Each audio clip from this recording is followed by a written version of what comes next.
Okay. Good afternoon, everybody. It's about 2:33 on July 29th, 2019, and we're having our monthly meeting of the Montgomery County Board of Elections.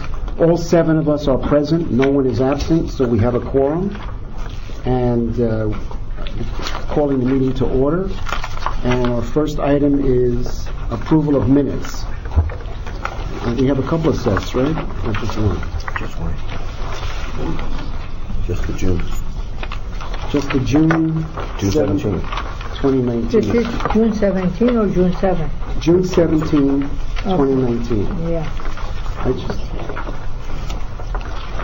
I got one issue. I was going to raise that too. You going to raise it? Yeah. Go ahead. I'm okay with it, except at the very end, Page 7.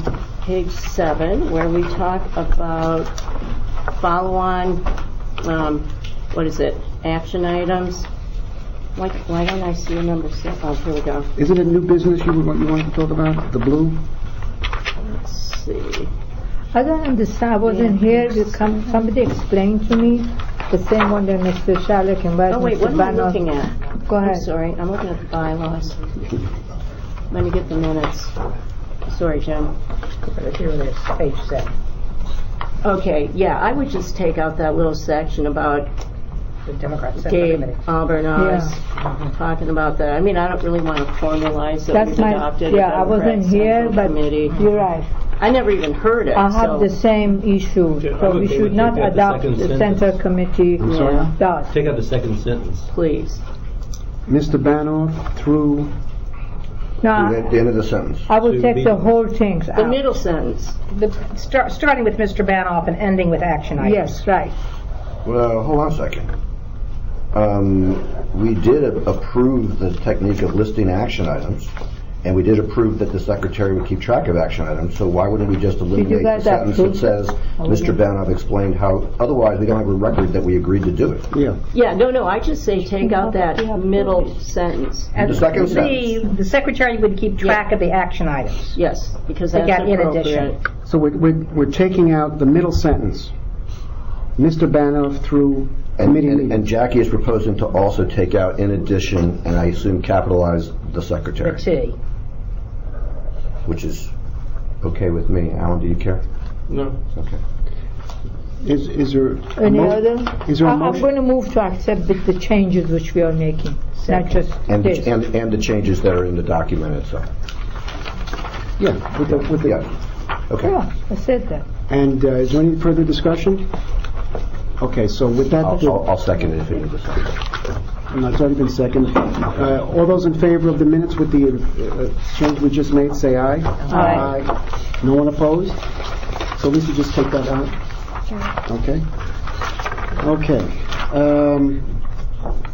We don't need a executive committee meeting today, do we, Kevin? No. No? We do not. Okay. But could we just announce that I did take the training so that we can have an executive session whenever it is Oh, needed? yeah, I was going to cover that during my... Yeah. Okay. You took the...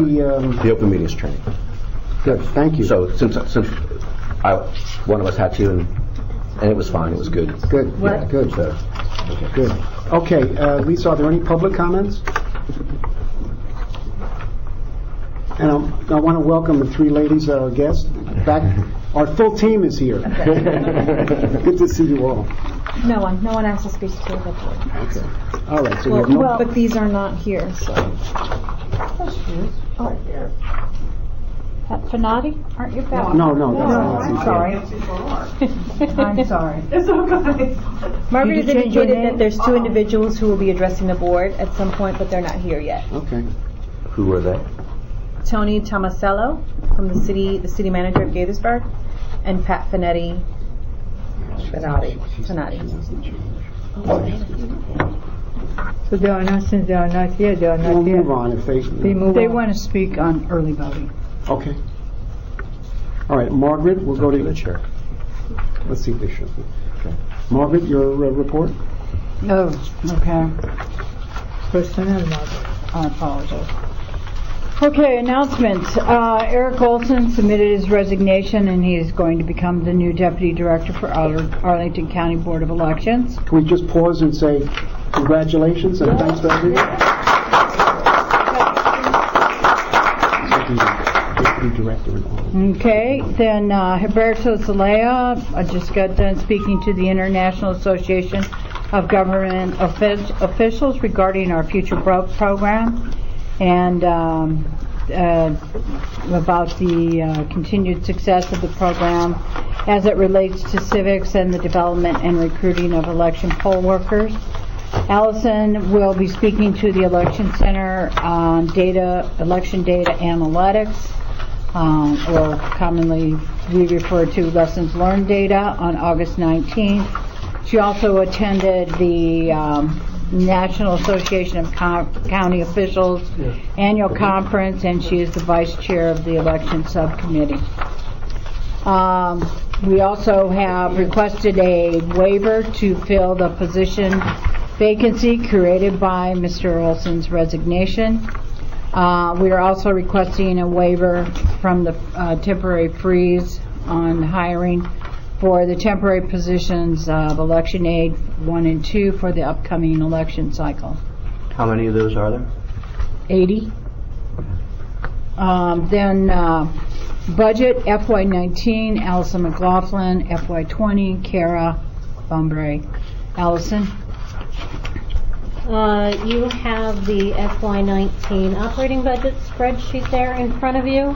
As I know you were all expecting and knew, we did in fact end or showing fiscal 19 in a deficit.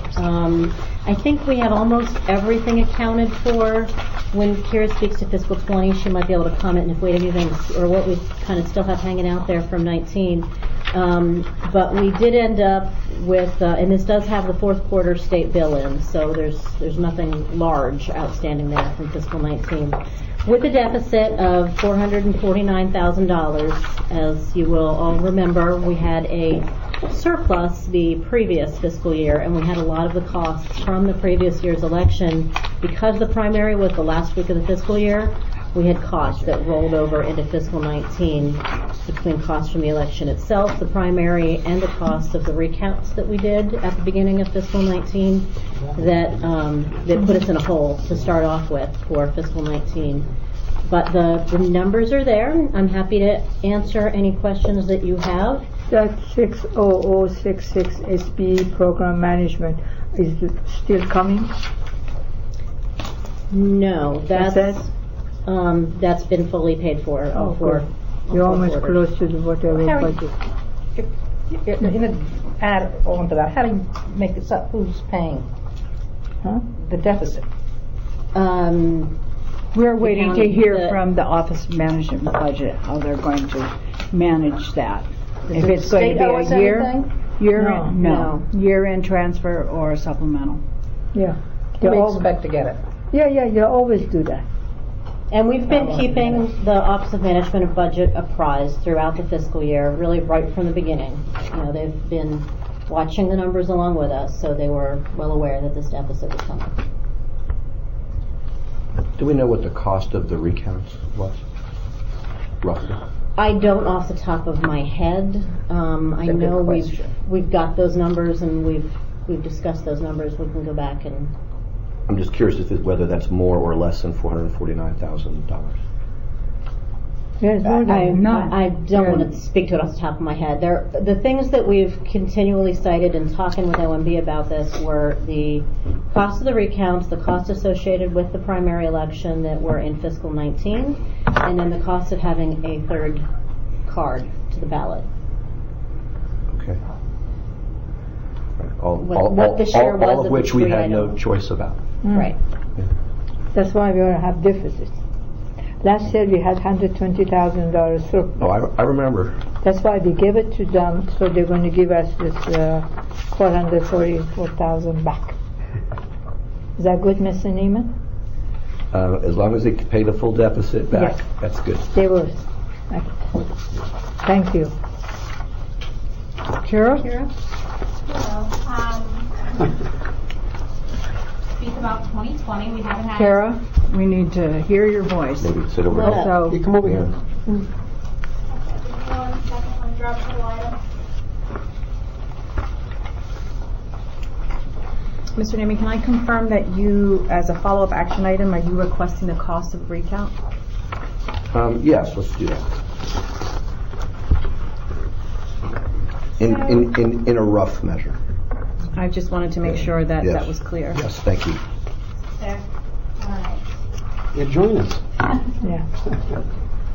First time at the table, I'm a little nervous. Here you go. Gonna have We're the Alan's last hat. people in the world, you should be nervous. Right. We're gonna have Alan's hat too. So for 2020, we barely entered the fiscal year. So as you can see on your spreadsheet, most of our costs have been personnel costs.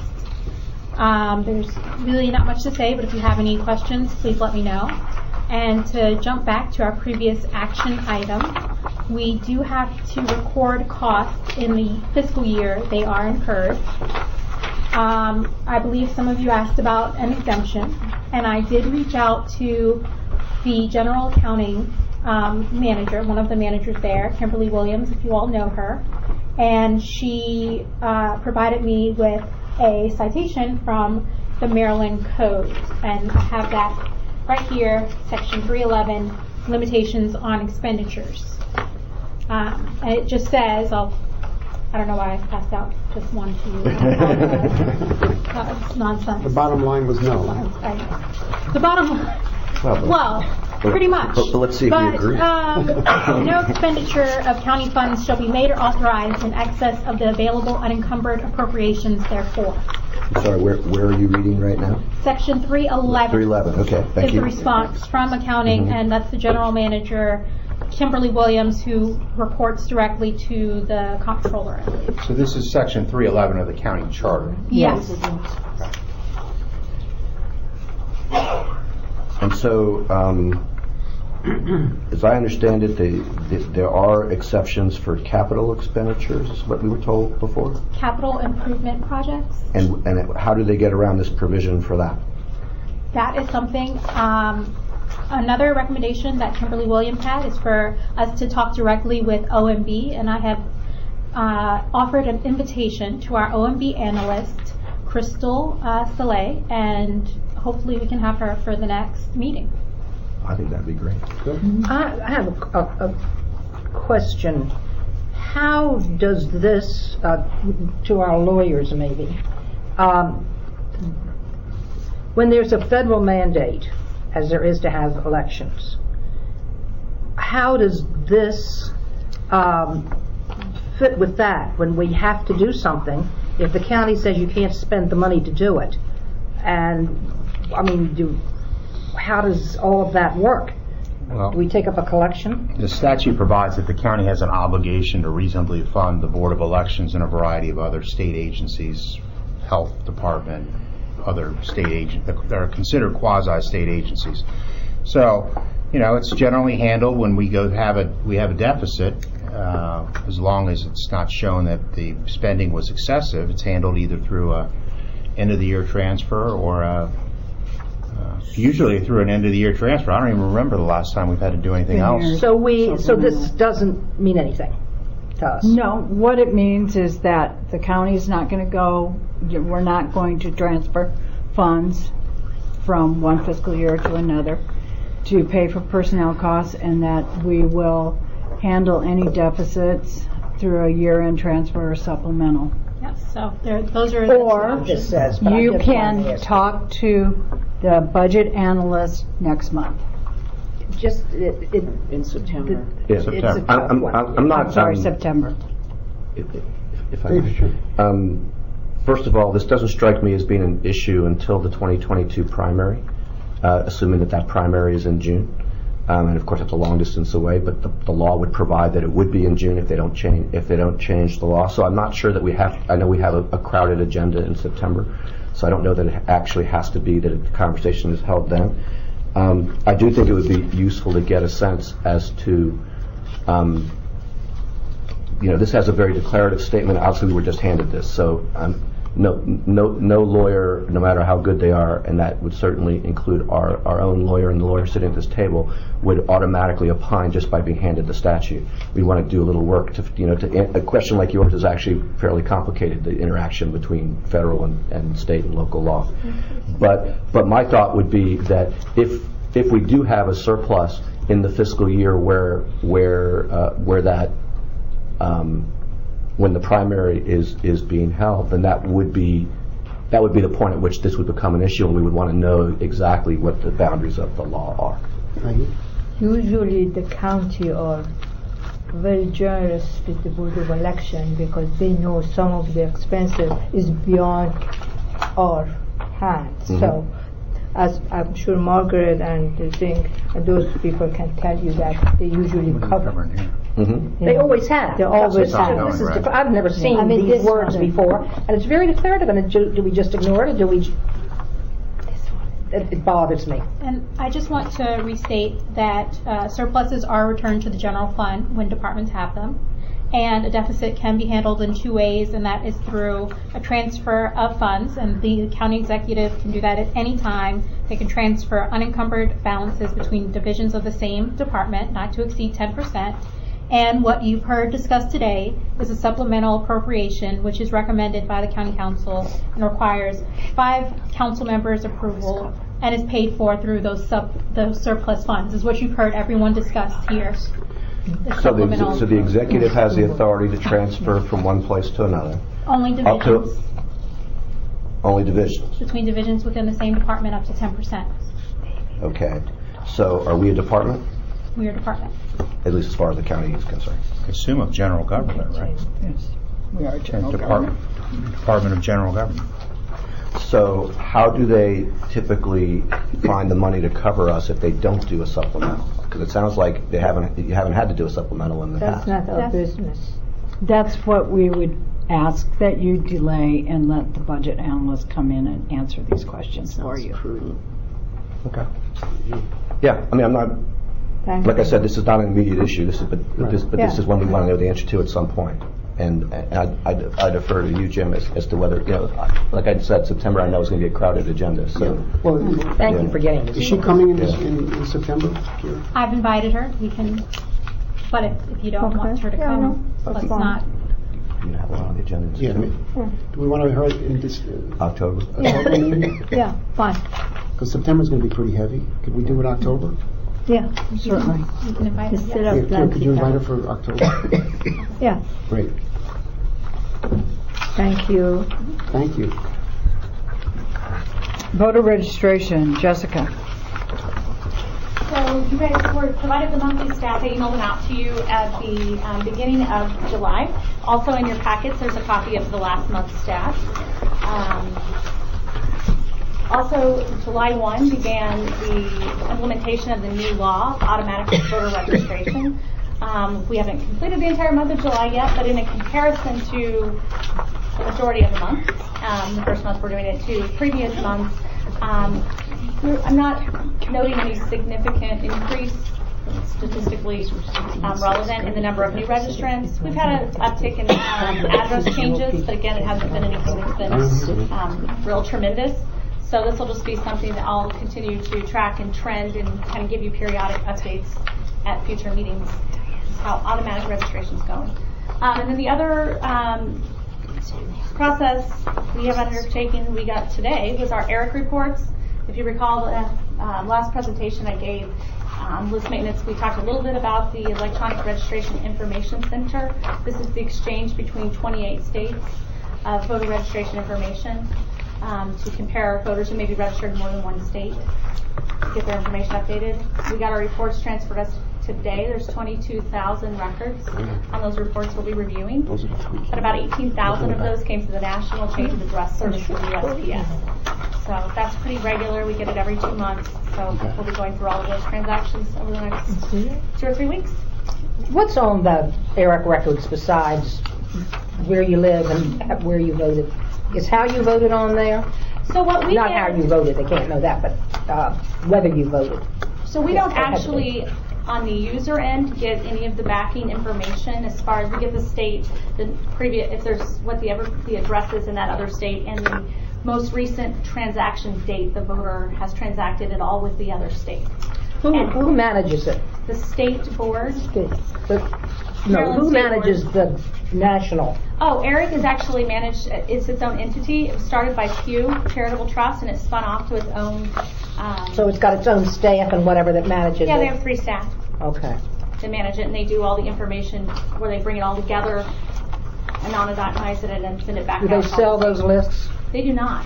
They're not allowed. And it's actually set up, Maryland was one of the founding states, and so there was like a stakeholder agreement, and there's bylaws and rules, and every state's represented has a member of that state on the board. Are the social security numbers on it? We did not get any social security numbers or any other identifying information back out of the ERIC system. Thank you. Thanks, Jessica. Thank you. Thank you. State Board of Election. Okay, the State Board of Election, Another national. the State Board provided us the comprehensive audit. I forwarded that to you as well as my response. The next item is the election reform, the ballot marking device policy changed at the last state board meeting. I'm sorry, that would have been the June meeting. During early voting, one ballot marking must be deployed. The local board has the discretion of sending up to 4 ballot marking devices to the early voting site. If the local board wishes to exceed 4 ballot marking devices, then we need to get permission from the state board.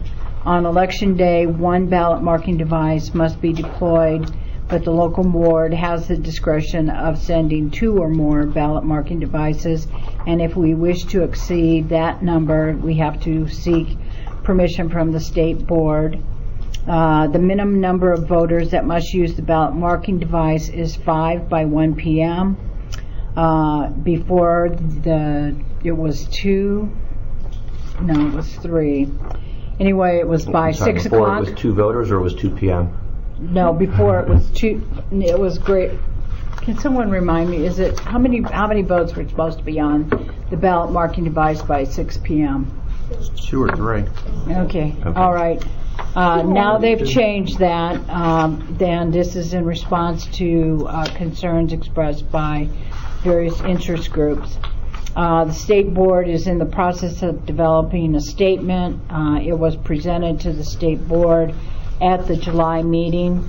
There was a review. The state board staff did a survey. There were 3 different questions posed, and the other part was where is the question to be asked, whether it's the check-in station or the ballot issuing statement. Margaret, just one question about the ballot marking device. It has to have X number of votes on it by 1 o'clock or 2 o'clock, or what? Then the chief judge needs to get those votes on there. So they will ask various voters. Actually, the ballot marking device is a very popular device for most people to vote on. It's very simple to use. Know if they were going to come pick it up or just what they. The only one we have to let the judges, let the people, the voter knows that they have a choice to vote paper ballot or that device. Well, in the last election, on every poll book that we issued, we had the statement that each election judge was to state to each voter. I know you did that. And then what happened was, in all of our polling places except 2, did they fail to follow? I'm sorry, you're saying that all but 2 failed to do it, or all but 2 did? No, they all did it. They all did it, but 2 precincts Got it. failed to follow their instructions. Thank you for the Right, clarification. because I was in a polling place which the voter complained and said, how come you didn't tell me I don't have to do paper ballot, I can go do the marking to it. That's why I'm asking. So, remind them again. There were, they were trained to do it. I know, that's fine. Okay. Can I ask a question about the ballot marking device? Do we have any further information about the potential for a software update to deal with That the will be issues? covered in a moment. Okay, great. Okay. Thank you. All right. Also, going on further with regards to the state board, they are going to create a video to educate voters on methods to be able to vote in the polling place, and the state board staff is going to develop that, and that will be in English and Spanish. And so we will have to make sure that we have the ability to have some sort of television, computer, so that people can see it as they come through. We did this in 2008 and had I think we had a video that ran all day long in English and Spanish to show people how to vote on At every voting place? At every voting place. 250? Wow. So, with regards to the voting system and the upgrade to certification EVS 6100, Janet, that's your... Okay, the state is expecting certification for this new upgrade by October 31st, and then from October through December, they're going to train their staff and us on the new upgrade. And the upgrade involves the BMDs, the DS200, the 850, and all of the network pieces that are in the server room. So everything has to be upgraded. And so the state is asking us, how is that going to impact us? Because we have to help them.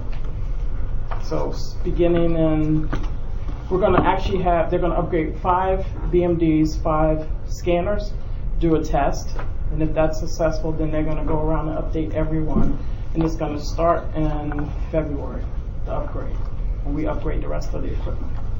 So it's going to be a little tight. Is that going to resolve the issue with the maneuverability from screen to screen? I don't know what's actually included. Or is that what they're saying is going to resolve? They haven't told us. They just said it's an upgrade for the BMD. They won't tell us what's in it yet. We'll see it when we test in November. Okay. Thank you. Okay. The annual audit, as I mentioned, that's the comprehensive audit. We did exceptionally well in the audit. They said that in the canvas we were off by 1, and quite honestly, considering the issues we had with the poll books on Saturday, the Saturday before the election, being off by 1, I thought was quite outstanding. Fabulous. I can't remember the other issue that they didn't like the fact that the board accepted one provisional ballot, but other than Oh yeah, you accepted a provisional ballot that the state board staff felt you shouldn't have. So that was it. Otherwise, Did they say why? No, they did not give us very good answers why. I have All a right. quick question under the audits, page 6 of 9. Under the audit findings, just because I'm new to this and don't understand what it's referring, it just mentioned under 3A, early voting sites 03 had a differential of minus 35 ballots, but early voting site 05 had a difference, of 53 ballots. What does that mean? A minus Janet, versus... do you want to explain that? After the election, the board actually pulls precincts and we do an audit of them. So any ones that's 5 votes either way, too many or under, we have to also do a manual audit and make sure to figure out why we're over under. Well, for this particular situation, we knew that one of the center managers logged into the poll book with the incorrect center. Silver Spring logged in as Praisner, and so that caused our overage until somebody caught it. We called the state board. I actually called and talked to them and said, do I have to audit this? They said, no, we know what the problem is. We were working with you on it. So I didn't do it because there was nowhere on the spreadsheet for me to do it. And when I called them, I said, if you need me to do it, I need you to add it. And they said, no. So that's why we didn't do it. So that because of that snafu, it affected early voting sites 3 and 5? No, 5 and 4. Because I think Praisner the and thing Silver says Spring. 03 and 05. I may It be was talking Silver about Spring and something else. Praisner. It was Silver Spring and Praisner. It was 04 and 05. But the votes weren't, I mean. No, the votes it's weren't. just that Silver Spring logged in as Praisner, so it looked like Praisner was under votes because the person actually voted in Silver Spring looked like Silver Spring was over because it said they voted in Praisner. But the vote count wasn't affected. We were fine. Once we did the manual and untangled it all, we were And dead people's on. location of where they were listed as voting was accurate? It was accurate. Yeah, we It was human error. It was human error on the part of the chief judges. And it was only like an hour or two, and then we figured it out and fixed it. I'll double check that page and make sure that's what you're, but yeah, that. It was 4 or What 5. we received the audit finding for was a technicality in what we had provided them through the audit process, which Janet has just described the conversation she had with them that led to her understanding that we were not supposed to use that format to provide the information that we had in fact already provided. So it was really a technical finding on that.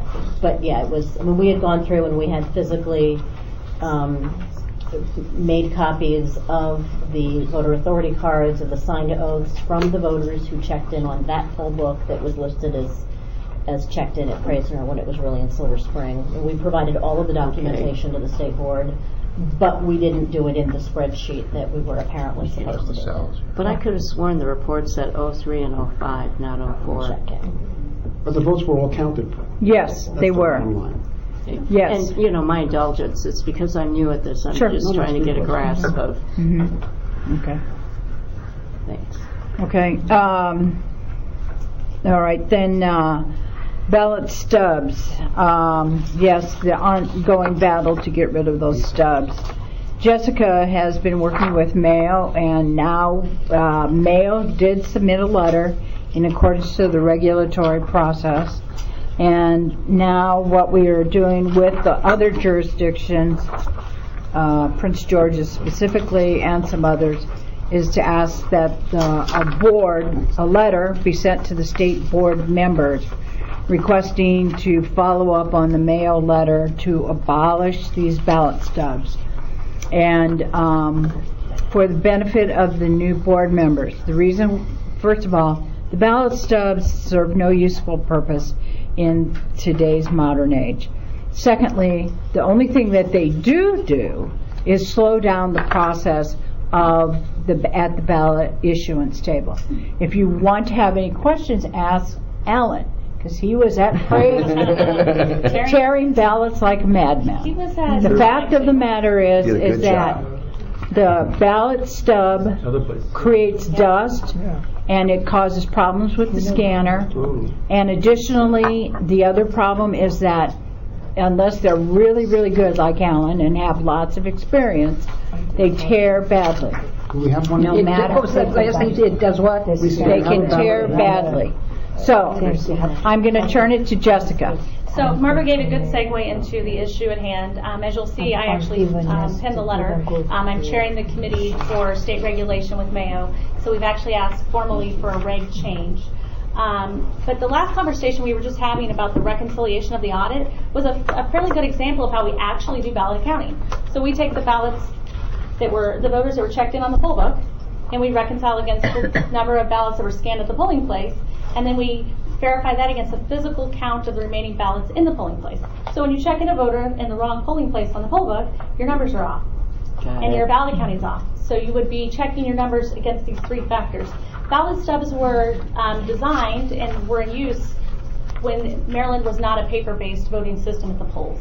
They were used for in-person absentee voting primarily. And jurisdictions that still use them, I went out to Friendship Heights and observed their election this year. They actually leave the ballot on the stub, give it to the voter, they record in the paper register the stub number. When the voter reaches the end of the line, they have to remove the stub to verify it's a real ballot. They put the ballot in the ballot box and hand them the stub, which they string with a needle onto a long thread to keep track So of the their ballots counting. would just be, would they And be then empty at all, or would it be like a line? So what we're proposing is that I should have brought them in, I'm sorry. Jessica, I can you haven't. show, show the new members and all of us what the stubs are?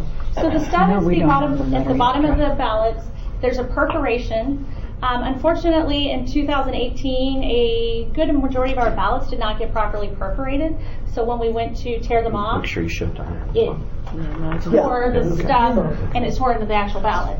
The other issue is this ballot stub actually has to be printed in a separate sequencing. You can see there's like a sequence number. When that happens, we've had in 16 we had splatter all over the face of the ballots halfway through the ballot packets. It also is hard to keep these in groups of 50 when you have them in stubs like this. So what we end up with is some packs have 48, some packs have 52. Some packs start with a ballot number, but that's not what's in the entire batch because it gets laid over. There's just a lot of issues with ballot stubs, and since we don't actually use them for ballot accounting, they just become a nuisance that we have to remove from the ballot, and it creates mostly issues for our election judges at the polling place. And in fact, of the assessment of the line assessment that Eric did earlier this year about the polling places with the longest lines, over half had ballots with stubs, including Fraser. But the centers that we chopped them off because of the issue with the perf, we had much, much more efficient operation. So when you chop it off, you know right now with that on there that this is a pack of what did you say, 50? 50. So when that's not there, I'll go and grab my samples for you. I meant to bring them in. Of the 50. They're wrapped in cellophane, just And like what this, we in proposed, packs of 50 and it's attached to the or back of 100. this letter, is a method that would keep them into groupings with the header information that's on the bottom would be on a slip sheet, and then they would be bank strapped and then plastic wrapped. But once that pack is open, they're loose. And what we do now is Alan Is that correct? tore them for days and days. So we actually tear them off the stubs in the polling place, the first thing.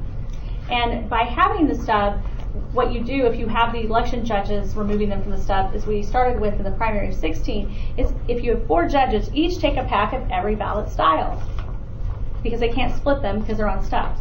And so you have 77 packs of ballots at each station. This is for early voting. You're Early saying. voting. They start tearing them off. Then they realize they don't use a lot of that. Then it gets tossed back in the box as a full pack, even though 1 or 2 is missing. And I can tell you I spent until midnight, I think, at one of the early voting centers until Margaret told me I had to come home, trying to fix the counts because the stubs. When you have no stubs, you start with a starting count of 50. You document your starting count. You break up the pack. And at the end of the night, you bring it all back together and you're working with 1 pack. Kind of like we do now. I would also like to point out that of the 50 states, Maryland is the only state in the nation, along with some obscene, obsolete absentee laws. We are the only state in the nation that I'm aware of that uses ballot stubs like this. That would have been my next question. In the state of Washington, they do ballot stubs, but they do it for the vendor's purpose of tracking the ballots because they have so many languages and styles. And they actually have launched a giant campaign to have the voters remove the stubs before they send the ballot back by mail because it's cumbersome for their processes. And it costs them a lot to have to remove them after the fact. Colorado used to have a method of a double stub, and they would take this first stub off, mail the ballot to the voter, and when it came back, they would use the return stub to do a number match. They've abandoned that.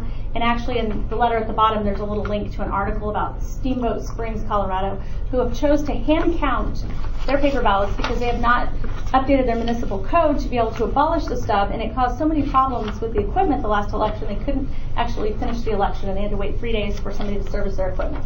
So since they can't get rid of the stubs, they got rid of the equipment because they figured it was easier to hand count than it was to deal with all of the problems that come from the stub. Jessica, I think that we've talked about this before, and I guess we all agree that we'd like to have it unstubbed. But let me ask you, not quite there yet. All right. Yeah, because it's new to you, I understand that. What counties, Prince George, as you say, what do you want to do with this letter? So out of 24 counties, we sent out a survey. 20 directors came back in strong support of removing the stubs from the ballot. They no longer wish to use the stubs. 1 county came back and said they were neutral, and 3 counties did not respond to the survey. Now, I have personally spoke to the other counties, the 3. One of them wants to keep the stubs. The other 2 want to do whatever is, the best. They want to have some method of strapping or keeping them accounted for, but they're not married to the stub concept. If you recall, when we were doing the recount, we used bank straps in bundles of 50. it's a perfectly fine accounting system. And we have somebody here who was here at the inception of using the ballot stubs for absentee in person, who was really adamant that we keep the stubs, keep the process. We had no choice, because when there's a vendor fault, error on the ballot, we couldn't use the stubs. They had to be cut off because it was ruining all the ballots. We came up with a on-the-fly, a quick accounting system, which completely won her over, and was, that was the last stub she ever cares to see used in a future election. So, and we were able to do better ballot accounting and ensure more privacy, because not keeping track of the actual stub number, but actually the starting and end counts of the ballots versus the actual ballots you used. And I mean, it's only our officials who are touching these things anyway. That is correct. And we're spending a lot of time removing, that's what we keep pointing to Alan, and I know everybody went out and did their share of the work, but Alan in particular, we just always remember him sitting, tearing ballots. He did it in front of you. I think that was Twice. I saw it both Fraser and at Potomac tearing those ballots off the stub. Yeah. So if we don't have the stubs, who does the counting into 50? Is that done here? No, it's done by the vendor. It's done by the vendor. And it'll have a slip sheet. It'll contain the same information. It'll still have a sequenced count of what those 50 are, so that for the purposes of Ryan and our allocation and the way we do all our systems will be the same. Okay. What we're advocating is they have the cover sheet, a bank strap, and then maybe plastic wraps. Right. And again, kind of, what are the kinds of issues that the stubs cause for the machines?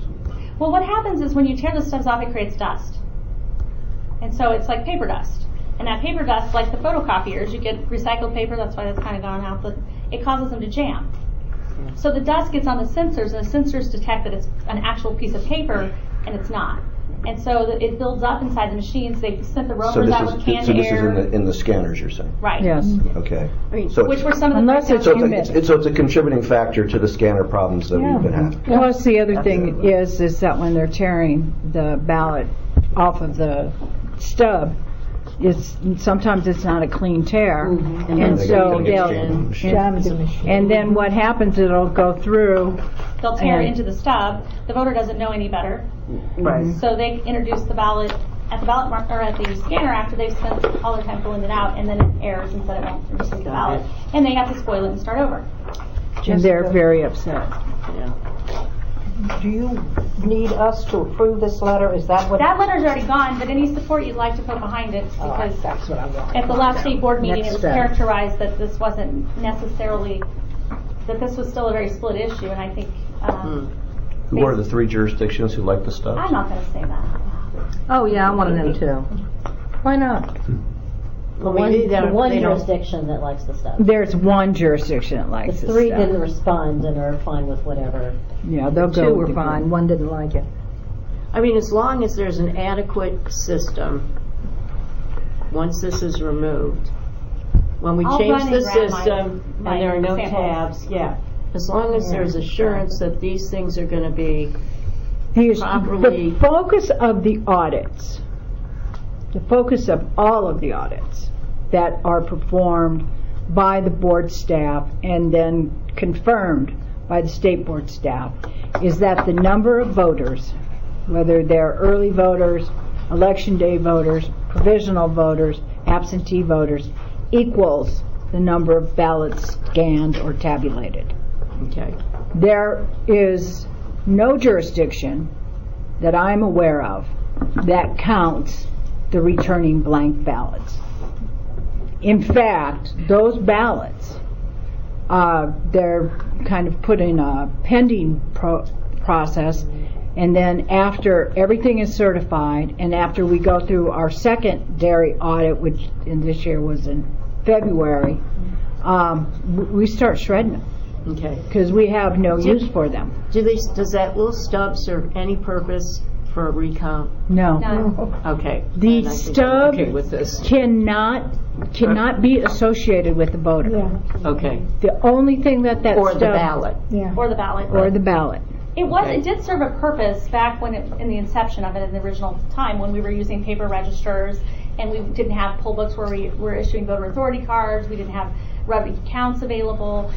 Certainly when a voter is depositing their ballot to the actual ballot box, it's a way of ensuring somebody didn't carry an extra ballot in with them or some other process. But what we're doing now is basically as fast as we can, removing large quantities of the ballots off of the stubs Got it. before we even get started, because if you can't keep up with, especially a 3-page ballot, the polling place operations are just.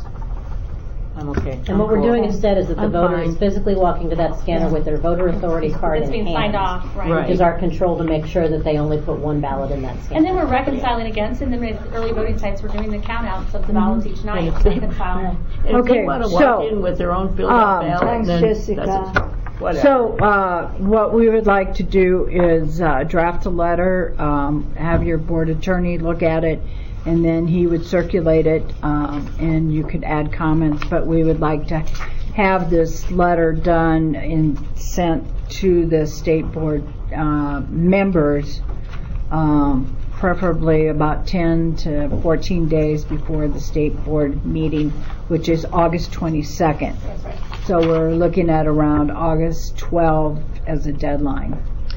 Jim, can you just say that we'd like to have that done, or do we need a vote? I think we have a consensus to do that. I don't think we need a vote. Yeah, Does anybody no problems object? for me. Kevin, can you draft? And Jessica, are the other counties doing the same thing? I know PG's working with their board to get something together. We just found out at the board meeting on Thursday that this would be brought up, so I haven't had ample opportunity to. At the state board? That they brought, this question was raised by one of the state board members, if we were ready to abolish the stubs. Kelly? Yes. And we brought it By when? Kelly. August 12th? you want it? So, August 12th is when it has to be sent, I think. It has to be Sent by gone by August the 12th. 12th. but I'll be talking to the others. We'll have it to you next week, no later Thank than you. next week. Thanks, Kevin. Okay. Thank you, Jessica. Thank you. Okay, Mr. President, I would like to ask the board's indulgence to allow Mr. Tony Tomasello from the city of Gaithersburg to speak to the board with regards to the early voting center at the Activia Center at Board Park, because he has to leave before 4 o'clock. Okay. So, just as background, hi Tony, you want to step up here? Welcome. Welcome. Join us at the table. The staff I guess not. met with the city of Gaithersburg, Mr. Tomasello, Kevin, Eric, Janet, myself, Mr. Gardner, Lynn, board, yes, and Terry? Yeah. And with regards to your request to use the gym. And Is that the one that's going to need all the wiring? well, no, we don't think so. We have had Janet, our IT manager, go to the facility. We believe that we have connectivity in the gym, and we have 22 electrical outlets in the gym that we believe will allow us to utilize the gym. The proposal that I spoke with Mr. Tomasello on Friday, and in our conversation, and he can correct me if I'm wrong, that for the early voting center, we had asked to use the gym in both the primary and general election. He his counter was to have us use the 3 activity rooms in the primary, and the gym, permit us to use the gym in the general election. I would like to say that the city of Gaithersburg is being very, very, very generous and going to charge us only the same amount of monies they charged us for the activity room, $1,000 per election plus overtime. I countered on Friday with allowing us to use the activity center on the first 6 days, but to allow us to use the gym for the last 2 days of the primary early voting, which is Wednesday and Thursday. So we would go in on Tuesday night, which Janet was not really jumping in joy with this concept, but we would use the gym. We would move everything in there so that we could manage the crowds. Now, you were going to go back to your bosses and... Okay, so...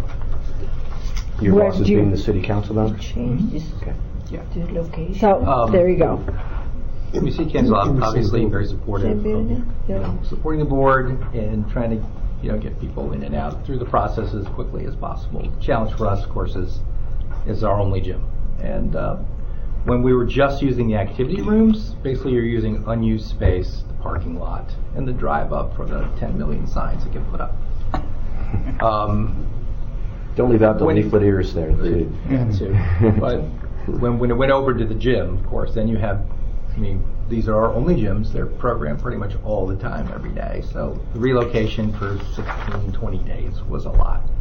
So, if we could split it, we'd be okay. Our expectation was mostly for line management.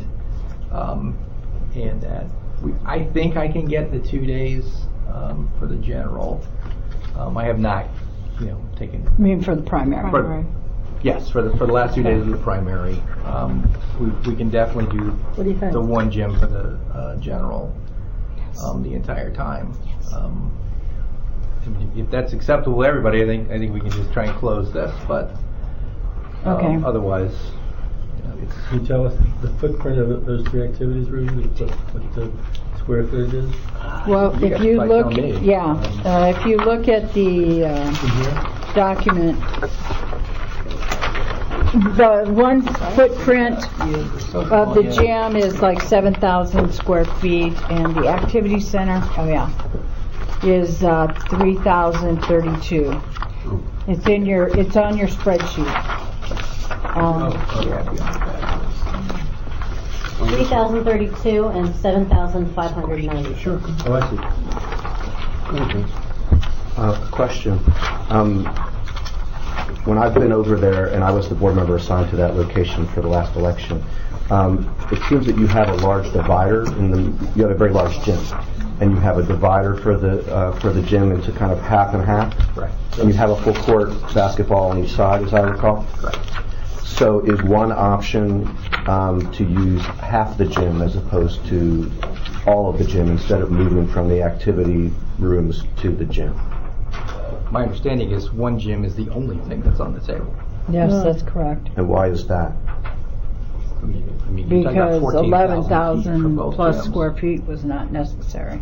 Oh, so we're talking. So the 7,500 is a half the gym. That's anyway. half the gym. Oh. And what you're saying is we consider them 2 gyms. Okay, and what you're saying is that you can't spare the half of the gym for the 8 days for the primary. That's fair. Sure. Okay. Just a comment. What I experienced there was very long lines on the first day, in addition to the last 2. The last 2 weren't quite as bad because we had added additional scanners at that point, and we were much more mechanized in terms of getting people in and out than we were. But my concern about this plan would be the first day, because I think there's going to be a lot of interest in this presidential primary, perhaps more than we've ever had, and I'm concerned that we did have significant space issues in the activity in the social hall before. It's great that the city has been as generous as they have been with us, and I know that their citizens appreciate it, and it had a huge increase in terms of the amount of people who were using that facility. But I'm concerned about day one. David, we were there on a Saturday, and it was very busy that Saturday. But there were never any lines exceeding 10 minutes. On that Saturday, you're saying? That's correct. Because there definitely were on that first day. On that first day, there were lines all the way out to the hallway and back. My understanding was the first day was a scanner issue.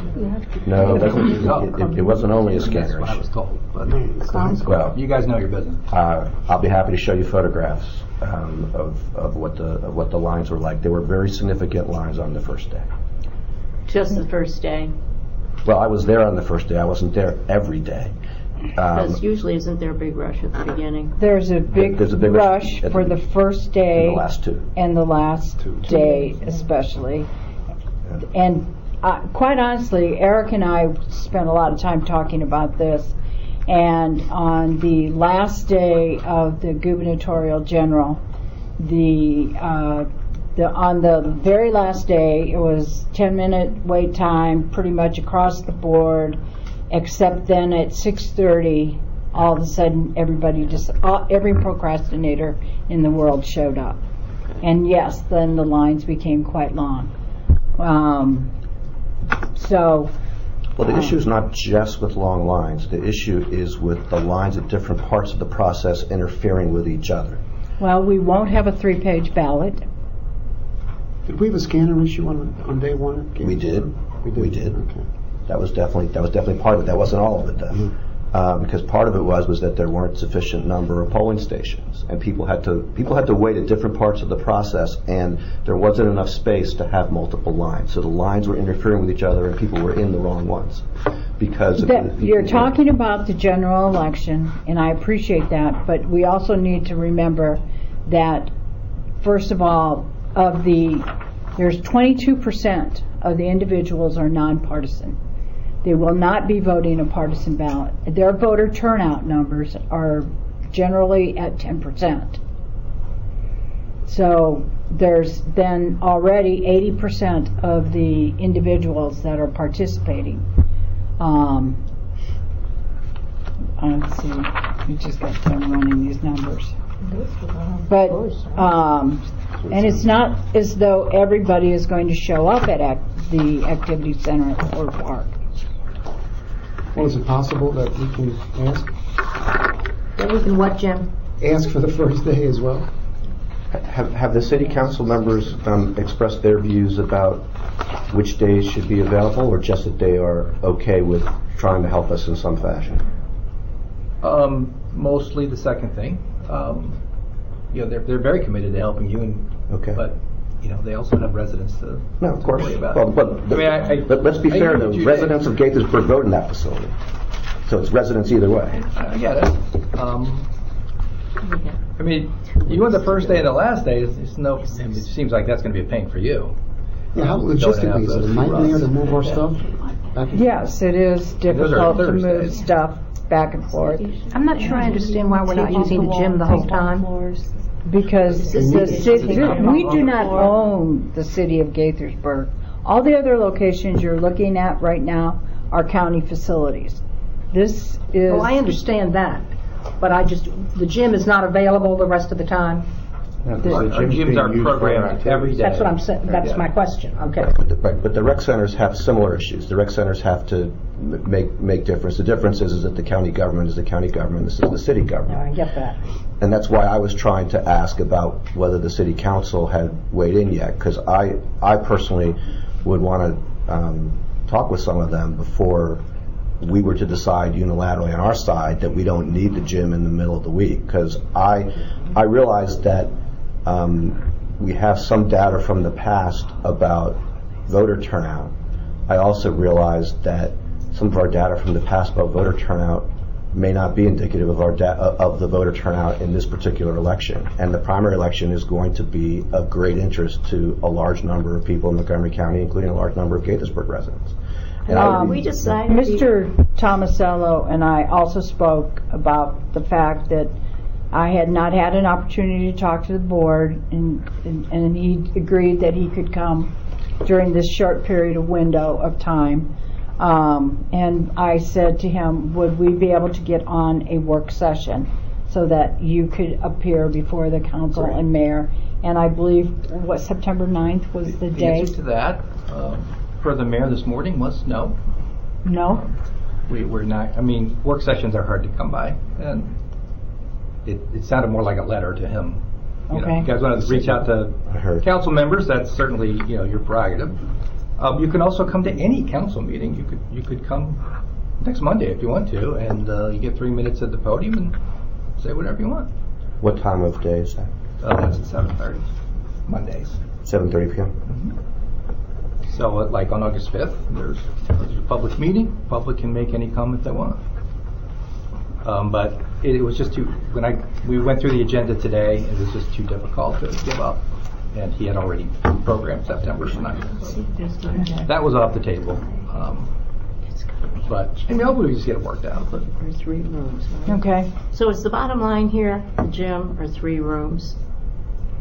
The city's recommendation at this point is to allow us to use the same activity rooms that we've used in the past for the Thursday through Tuesday night, and then allow us to use the gym the last 2 days of early voting in the primary election, and to allow us to use the gym for the entire general election period. Okay, so what's the issue? The issue is that some of us think Not that we go over everything we just said, but Well, it worked in the past, right? No. And we never had the gym. No, the reason why we're Well, here is what I'm because saying is we had big problems in that facility. we had some problems in that facility, not big problems. Well, you're entitled to your interpretation, and I'm entitled to mine. I Okay. thought we had big problems, particularly on the first day, in that facility. Then we shouldn't use that center, right? No. You said you have No, we No. I'd like to get the gym on that first No, day. I'm also not advocating that we not use Potomac because we had parking problems. I think what we should do is we should try and address the problems where they exist, not decide to not use places when we have problems.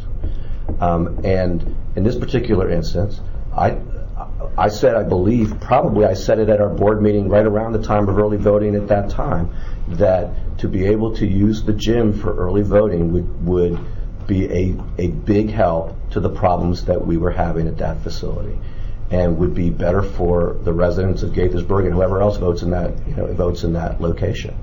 And before I personally would agree to going back to the social hall, I would want to talk to the members of the city council and see what they think about that, because I saw a lot of issues, and I think that we are using gyms everywhere we can, everywhere in the county.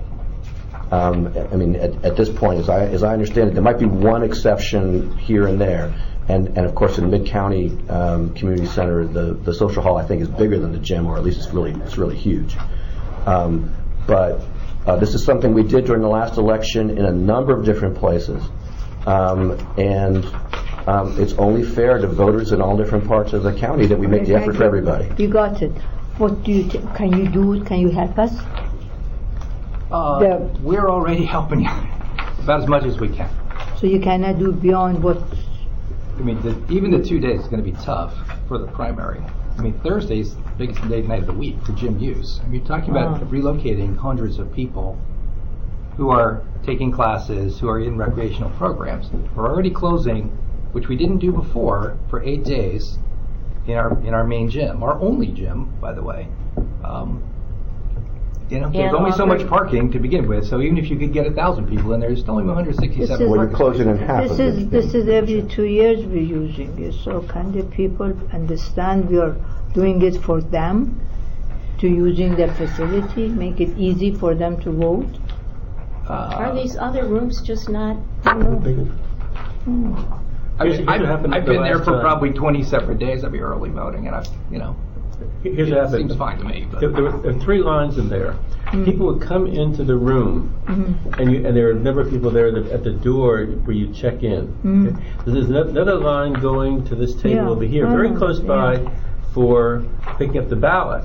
And then you've got some tables over here for your voting, and then your scanners over here. My experience was those lines were getting really mixed up. They were bumping up against each other. It was very cramped. Every day? The day I was there. That one About day? 2 days I was there. That day, another day. They're busy.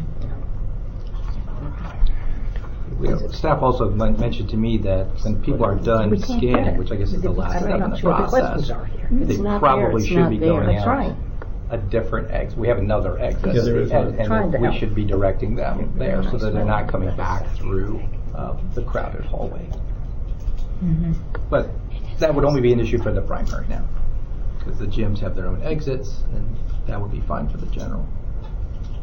Okay. The county does not have any recreational facilities in Gaithersburg, and this is our only one. So we're really stretching it to do that. I understand what you're trying to do, and hopefully you understand what I'm trying to do. We do. I get it. This is an issue that plays out, I think, in a number of our polling places, the balance between the programs that are there and our voting, and as Nahid says, it's once every, twice in the unit every 2 years, primary and general. But that's why I was interested in talking to the city council members and getting a sense as to where they're coming from. Thank you for working with us. Yeah. Absolutely. Okay. Okay. Thank you. Thank you. Thank you. Really Thank you for coming. You related to Beth? Okay, thank you very much to the board for allowing Mr. Tomasello to come in. Obviously, if the board wishes to, put together a letter, when we go to the presentation of early voting, we can bring it up at the end of, how the board wants to direct us. Going into the action items, the orientation presentation was posted on the website along with the list maintenance presentation. Mr. Karpinski and Ms. Newby drafted the letter to SBE regarding the changing the language of the provisional instructions, so that was completed. Information on whether the transfer of funds can be made across fiscal years was completed, but obviously there are follow-up questions. Ms. McLaughlin did provide the exact status of the ballot marking device certification. We met with the City of Gaithersburg. Obviously, this is ongoing. The gym and electrical issues have been resolved. It is usable. July discussion of larger spaces at early voting. I directed Eric to work with the county to get the larger of spaces. That'll be covered in his presentation. September, we'll talk about wait times. September, we have already addressed the ballot marking device and discussed the new mandate. SBE survey, that was completed and sent to the board on June 21st. July meeting, has to be determined if you're going to have a public hearing or if you're just going to have it after, on the board meeting day. And report on network connectivity. The SBE still has not provided the equipment that we need to do the testing at the polling place. Allegedly, it's supposed to come in the next 10 days. So those are the action items that we were following up on. Now, Mr. Karpinski. Still waiting for a decision on the Judicial Watch case. It's still pending in front of Judge Hollander. I did send you in the interim an opinion from the United States Court of Appeals for the Fourth Circuit that addresses the same section on 3506 regarding access to voter registration list. That case is also in front of Judge Hollander, so she's getting plenty of time reviewing the Maryland statute at issue, whether it comports to the National Voter Registration Act as well as the Equal Protection Clause of the United States Constitution. So I suspect a decision will be coming in the next probably 90 days in Judicial Watch. So that's still out there. I sent you a recent opinion involving whether there can be a violation of the Open Meetings Act for communicating via either text message and or email and reply email chats. That's no great shock why at Mayo, those of you who attended, they were very much encouraging people not to use electronic communications because they were undoubtedly in the process of writing an opinion saying you shouldn't use electronic communications for anything that would be policy driven. As I said in my letter, though, the bottom line is that, if there are administrative matters such as circulating draft minutes and scheduling and things of that nature, that certainly all can be handled still by email. But discussions such as early voting sites, pros and cons of early voting sites, those kinds of policy discussions, the board should stay away from using either text message or reply all emails to go ahead and discuss those as a quorum. You can obviously discuss them amongst yourselves if you don't constitute a quorum when you have those discussions. So that's kind of where we are on the open meetings. David was kind enough, I volunteered him as the secretary of the board to take the Open Meeting Compliance Act training because the board under state law cannot meet unless one of the board members has completed and has been certified as completing the open meetings training material, which David has done. So that is, David, do you want to comment, or do you think that's worthwhile for other board members to take? I do think it was worthwhile. It took a little longer than I expected, and perhaps that's because I'm used to other trainings in other parts of my life that have taken less time. But I thought it was worthwhile. I think if I remember the training correctly, and it's been a couple of weeks since I did it, I have some ambiguity about whether the person who took the training has to attend the executive session in order to qualify. And if that's the case, then I would very much recommend that at least one other member, if not others, take the training, so that if for some reason you have to have an executive session when I'm not available, you don't have to not meet because I took the training and others didn't. It was reasonably straightforward. You can do it on your computer. You can do it sitting at home in your favorite chair. And I thought it was worthwhile. Shoot, and didn't you send that to us? You were going to send all of us the link? I think I did send the link. And I think I missed it. Okay, well, we'll send it to you again. You're able to start and stop, which I had to do, so I can't say with certainty how long it took. In my head, it took about an hour, but total. But I honestly don't remember exactly, because I think that I had to start and stop and then do something else, and then and then come And back was to it it. straight reading, and then you had to sign, and that you? It was no. There were questions you had to answer in order to kind of proceed to the Next segment. you didn't get to pass until you knew the correct answers. So and of course you always have to watch out for those questions where they have all of the above and none of the above, and that kind of stuff. But anyway, I thought it was worthwhile if people have the time to do it. Well, I'll send out the link again, and then I will look at the statute, but I suspect the intent was that someone who has been certified in the class is actually present for the executive session. So right, that's what I'm concerned about. Yeah. So once I confirm that, it would be nice if someone else also took the class, so we'd have someone, because we never know when we're going to need to have an executive session. David may be traveling or be tied up, and David doesn't usually miss meetings, but it could be one of those rare circumstances where he's not present. I appreciate that. Thank you. The only other item is Alan had sent everyone an email regarding Siegel versus Maryland State Board of Elections, and his question was regarding the Bread and Rose Party. I provided Alan some additional information regarding the case if anyone wants it. Mr. Siegel, at the time, the party had submitted about 15,000 signatures. The state board had certified 9,700 and some odd, and they were a couple hundred short. Is this the one who wants to be a party himself?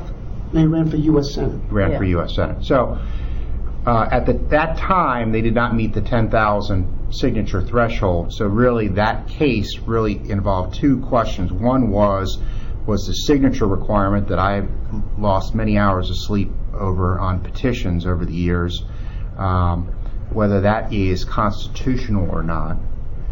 And then the second question was Mr. Siegel, having lost in the primary, whether he could appear on the general ballot on a different political party. Because the statute provides, it's the Or loser. It's a sore loser situation where you can't lose in the primary and then somehow appear on the general election ballot. He filed seeking a preliminary injunction in front of Kathy Blake, and Judge Blake denied that preliminary injunction. It was affirmed by the Fourth Circuit based primarily on mootness grounds. And in the interim, although Mr. Siegel did not succeed, they got enough signatures to be recognized as a political party in Maryland. So they are a political party in Maryland. Mr. Siegel did not appear on the ballot, and they failed to file. They were directed, as Alan had pointed out, to file a status report in front of Judge Hazel, which they refused to. They did not do. I don't know if they refused to do. They did not do, and the case has now been dismissed. So He must not have anything else to do. Do you want to touch on the Libertarian? I would say things quietly to him so they don't get on the notes. Okay, but it's not an official party now? It is an It official is. party. It is. So they supplemented their petition, which you're So they got permitted to enough do. signatures. They supplemented before the deadline, and that got them over the threshold. So that gets them on the ballot. Well, it gets the party Party. recognized, and then whether Mr. Siegel was their candidate at the next election remains to be seen. Right. Now, is that in perpetuity? I mean, what if at the next election they get 12 votes? No, so that's the problem, which is that was the problem with the Libertarian Party. They did not have enough votes in the last election that they lost their qualification. My recollection, and I quite frankly have not followed that case as closely, they challenged the two-tier system required under Maryland law, and the court found that the two-tier system is valid. So the Libertarian Party is not a recognized party. Jessica, that's correct. That's the correct status What now. percentage do you have to get of the votes in order to appear? It's 15%, 17, 20, It's not that something? high. I thought it was I 11. think it's 10%. Many I think years it's- ago, I after think the it's Nixon thing, the 10%. Republicans came within just a little bit of not qualifying to be a party. Their suit was dismissed and they filed No surprise. an appeal on the matter. Remember, Yeah. we hustled to get the vote out. That would have changed things quite a And I bit. think they actually took the state's Only in motion. That's Maryland. not part of it. I mean, the part they had on their outstanding. Yeah. Because I think they raised the constitutional exemption. They did, and that was determined to be constitutional. So that's all I have. Bylaws? Thanks, Ken. Bylaws. When do we want to do bylaws? Under It's new under new business? business? Yeah. Is New it? business. Okay. All right. Under old business, okay. Eric is going to do a presentation. Allison, can you do the windows to dim them? I would ask I don't that think we you need to. hold your questions to the end, please.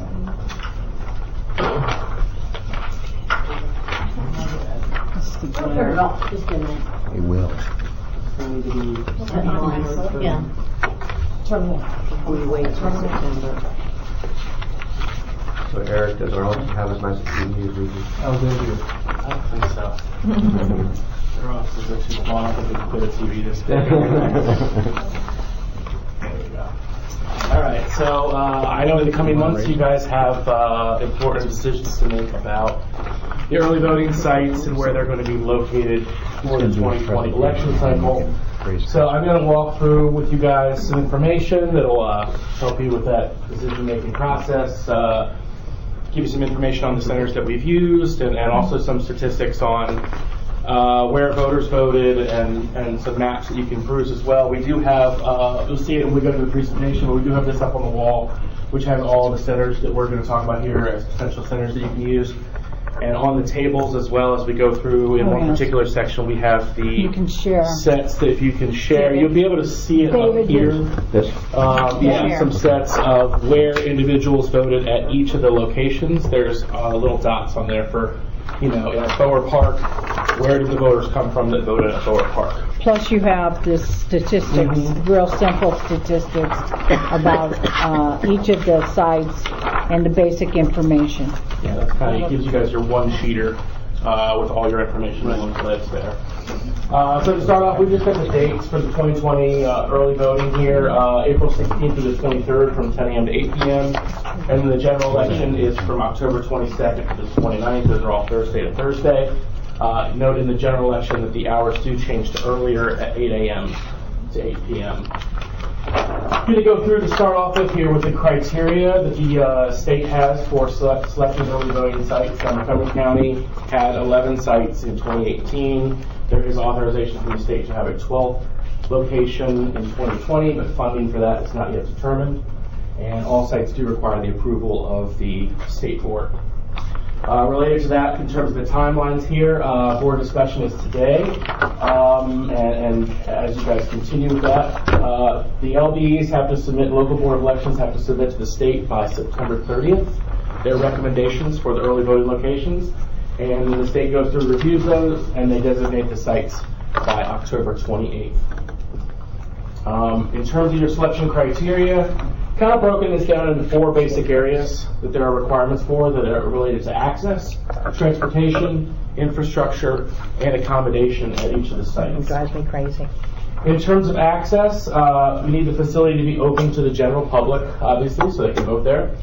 And we need to meet the population density requirements. That is that when you take all of the centers and you make a 5-mile radius around all of them, which you'll see on this map that we'll look at later as well, that the 80% of the registered voters in the county live within 5 miles of one of those early voting centers. In terms of transportation, we need to make sure that the sites have adequate parking, they have access to public transportation, and that they're near major roads that are free from restrictions that make access difficult for voters. Related to infrastructure, we need to have adequate wireless connectivity at those locations, telephone service, and heating and air conditioning. I can tell you guys that generally all the sites we're looking at today have heating and air conditioning, they do have connectivity, and they are ADA accessible, so they do meet these basic requirements that we need. In terms of accommodation, we also want to have adequate space to accommodate equipment and voter flow, as you guys have already been talking about today related to Voter Park. We need to make sure that they meet the ADA requirements for voters with disabilities, slopes not being too severe in the parking lot, marked spaces, ways to go through the building that are free from obstacles and things like that. We need adequate space to accommodate voters if there is inclement weather indoors, and then it accommodates the no electioneering boundary outside. There's also a consistency preference that early voting sites are not required to be the same from election to election, so you guys can opt to choose the sites you want, but consistency does better meet public expectation. We'll talk about that a little bit more when we look at the stats. It does take time to build voter awareness and to habituate voters to early voting centers. So when they are consistent from election to election and year to year, voters become more aware of them and they use them more often during early voting. So looking at our 2018 early voting centers, this gives you an idea of the growth that we had from the 2014 general election to the 2018 general election, which are like elections. It's really hard to compare these in different types of elections, primaries and generals, but here we have the same kind of elections, and you can see there's a huge growth in the number of voters that used early voting from 2014 to 2018 in the general election. That consistency preference that I was talking about, you can kind of see that in St. Catharines was a substitute for Wheaton in 2018 because the Wheaton Community Recreation Center was being rebuilt, and we saw that when we moved to St. Catharines, it did not see the same growth that we saw at these other locations that remained consistent. Really high growth across all of these sites. And that growth really exceeded, you can see that it was an up election, about 45% higher in 2018 in terms of the total voters for all types of voting, early voting, absentee, and election day. But the early voting grew by 223%, so it vastly exceeded the growth overall within the county. Center size and number of voters. This is a chart that shows you ordered by the number of voters from the 2018 general election and the square footage at each of those locations. That's obviously key to accommodate the number of voters that we need to have. Room for everybody. So in terms of that 5-mile radius, we took a look at the 2018 early voting centers, and this is what a 5-mile radius covers, the gray area in terms of the county. There's a little gap here where Laytonsville is and a gap over where Poolesville is. But this does account for 98% of the voters, active voters in Montgomery County. So it does vastly exceed that 80% threshold. And in terms of wait times that we saw, we didn't see a lot of wait times. They were really short or non-existent on most days. As you guys talked about earlier, it's really that first day and the last 2 days, especially in that last 3 or so hours of the day or so. People are getting off work and they're going in and voting. And we saw times typically from about 20 to 60 minutes, depending on the location. I will say that research shows that voters don't mind waiting as much at early voting as they do on election day, often because they have other opportunities to vote and they enjoy being part of the event that's going on. Okay, so looking at these turnout maps then. On these maps, you're going to see the early voting center as a star, and then each little dot that you're going to see on here, there's a different color for each location, that represents individual voter. So if you take a look, you'll see different voting patterns at these sites. And along with the maps here, what we've also got in the bottom corner or whatever corner the name of the center is. It shows the number of voters at that location. It shows where they were ranked. So Borough Park was the 3rd busiest center out of our 11 sites. And then it shows the percentage of voters that were driving to go vote, which can vary significantly from site to site. So How do you know that? I asked that. We do a survey. We did comment card surveys of a very large sample of the voters, and they told us how they got to the site, whether it was walking, public Then you transportation, extrapolated the rest. bike, Okay. or automobile. Now, the vast majority of our voters in Montgomery County, whether it's election day or whether it's early voting in particular, are using cars to get to early voting sites, which is why we have parking issues at some of our locations. But you'll see there are some sites where that percentage is down. Borough Park is not one of those. 96% of the voters that go there drive, so it's good they have a big parking lot. Were the comment cards collected at the same time and day in each place, or different All times? throughout all the process.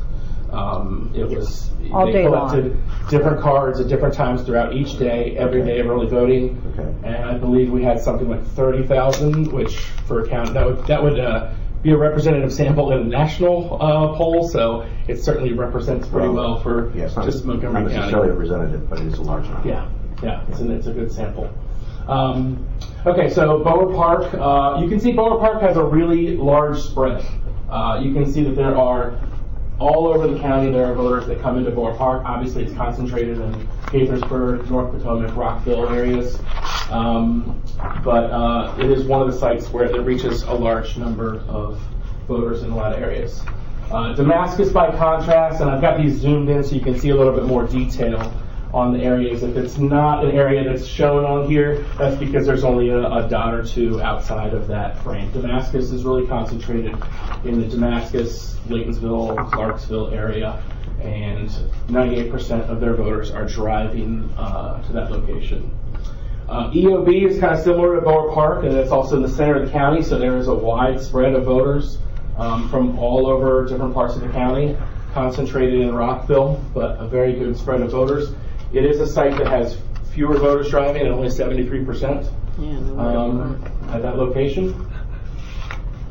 Germantown, concentrated a lot in Germantown, Gaithersburg, North Potomac, a high percentage of driving voters at that location. At Lawton, we have a really specific area. Inside, that kind of area inside the Beltway there is where most of the Lawton voters are coming from. And more are walking, and then at some of the other sites there, with 17% of them are either taking the bus or walking to get to that location. For the metro. Or the metro, sure. Or bike. Let's see, Mid-County, really concentrated in that area in between the ICC and 495 there. Potomac has a little bit of a wider spread than some of them, reaching a lot of different voters there. They are driving, 97% of them are driving there, and that is one of the locations where we have parking issues. Fraser really concentrated in the East County, but still a spread of voters from different areas that are going over to that location, and a high percentage of drivers. Sandy Spring, which is a new site in 2018, a lot of voters from the Olney area, and that area kind of north of the ICC there. And then Silver Spring is one that's both very concentrated in that urban area of Silver Spring, but we also do see a lot of voters coming from different parts of the county. And this was our lowest percentage of voters driving. Only 66% of the voters going to that site were using a vehicle to get there. And then this is Wheaton, which mostly is concentrated in that Wheaton area. All right, so talking about some of the issues that we had from 2018 and some of the steps we've been taking to try to correct those. Borough Park, as you heard today, the social hall is only about 3,094 square feet at the 3rd busiest site. And the gymnasium that we're looking at here, you guys were asking about, there's 2 gyms there, but this is the divider between them. Each gym is over 7,500 square feet, so they're huge gymnasium spaces there. So we're working with Gaithersburg to try to make sure we can use that room for definitely the general and whatever part of the primary you all work on with them on that. At the EOB, this is our smallest voting room. It's only 2,400 square feet in the auditorium there. They did handle about 9,000 voters in the 2018 general election. We're looking at trying to move the check-in process to the lobby. There is this big lobby space just outside the doors there that is basically unused. The nice thing is, too, is that the building has security 24/7 with county staff there. So we're looking at some options where we'd be able to put check-in perhaps along this wall here so that voters could check in there, and then we would either take down the equipment and put it in the room at night, or we're looking at some, if you've ever seen the mall kiosks where they have the big wrap that goes around it and then secured by a lock at the bottom, something along those lines. This is going to add about 1,000 square feet to the space, and it would enable us to use the room entirely for voting, which would mean a lot more voting booths there, more ballot marking devices, and enable us to process a lot more voters at that location. How many people vote at EOB that work there? You don't know. I don't know. You don't know? that.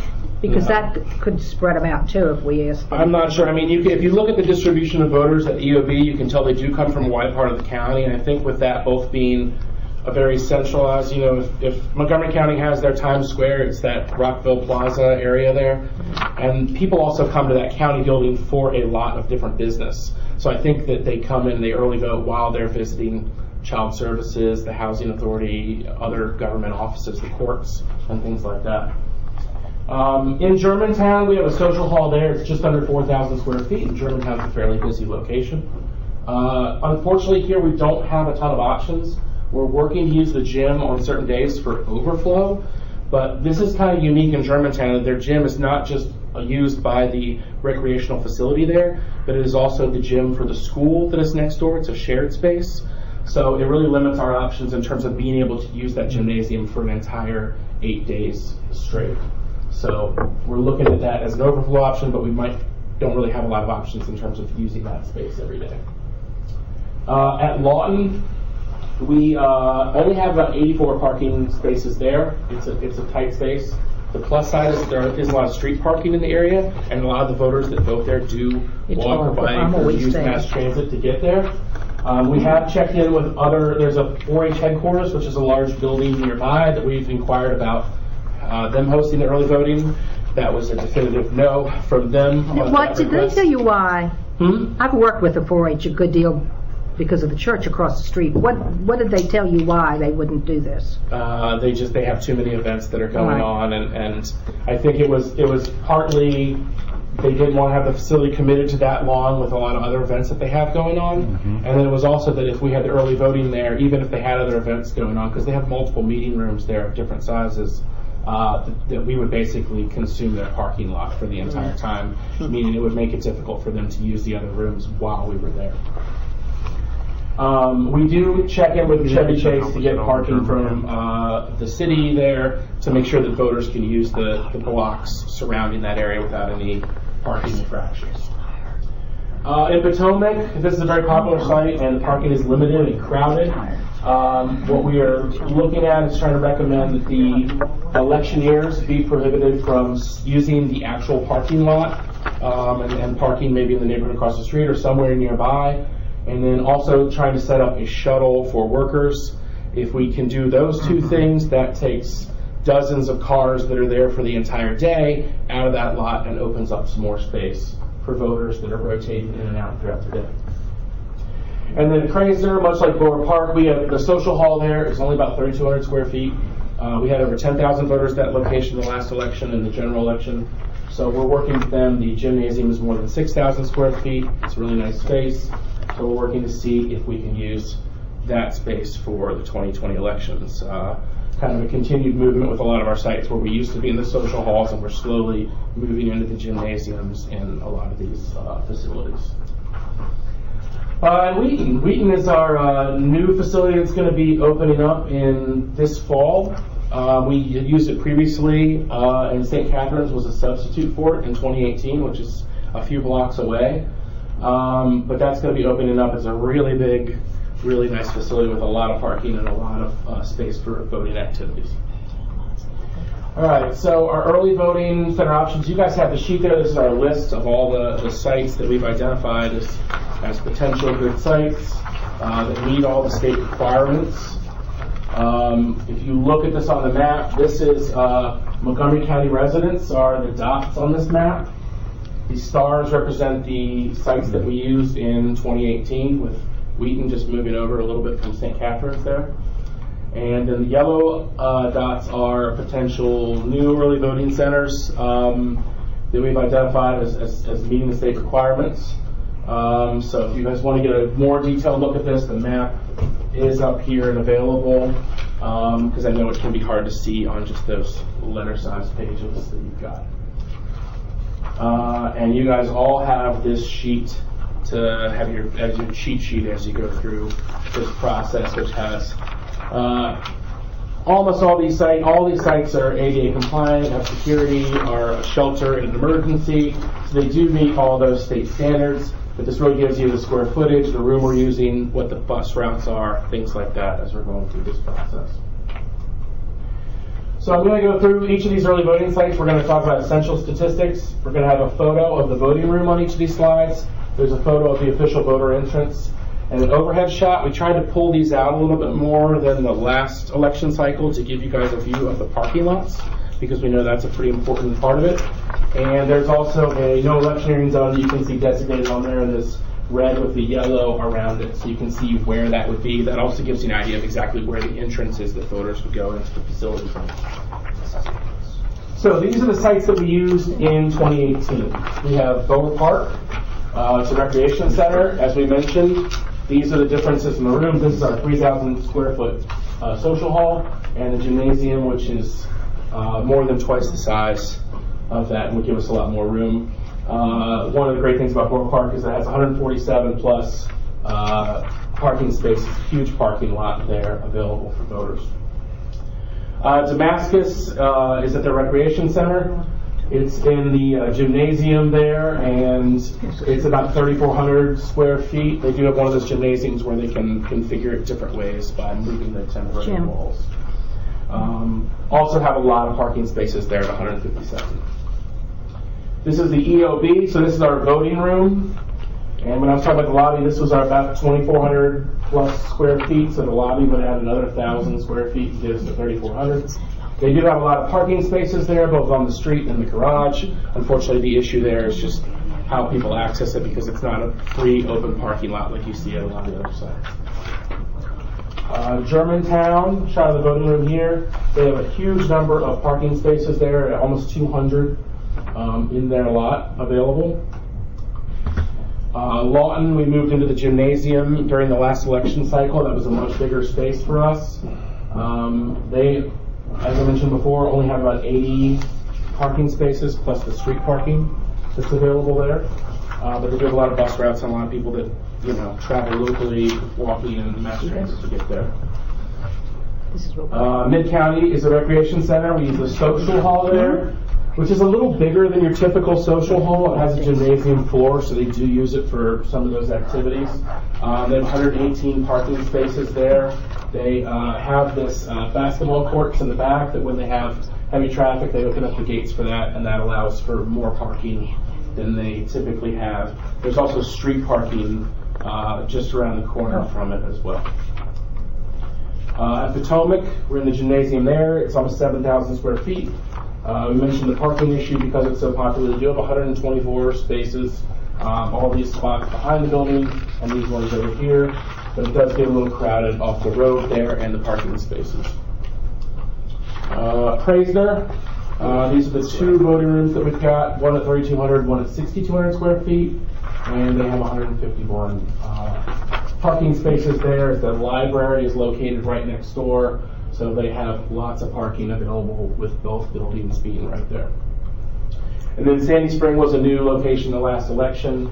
It's over 4,000 square feet.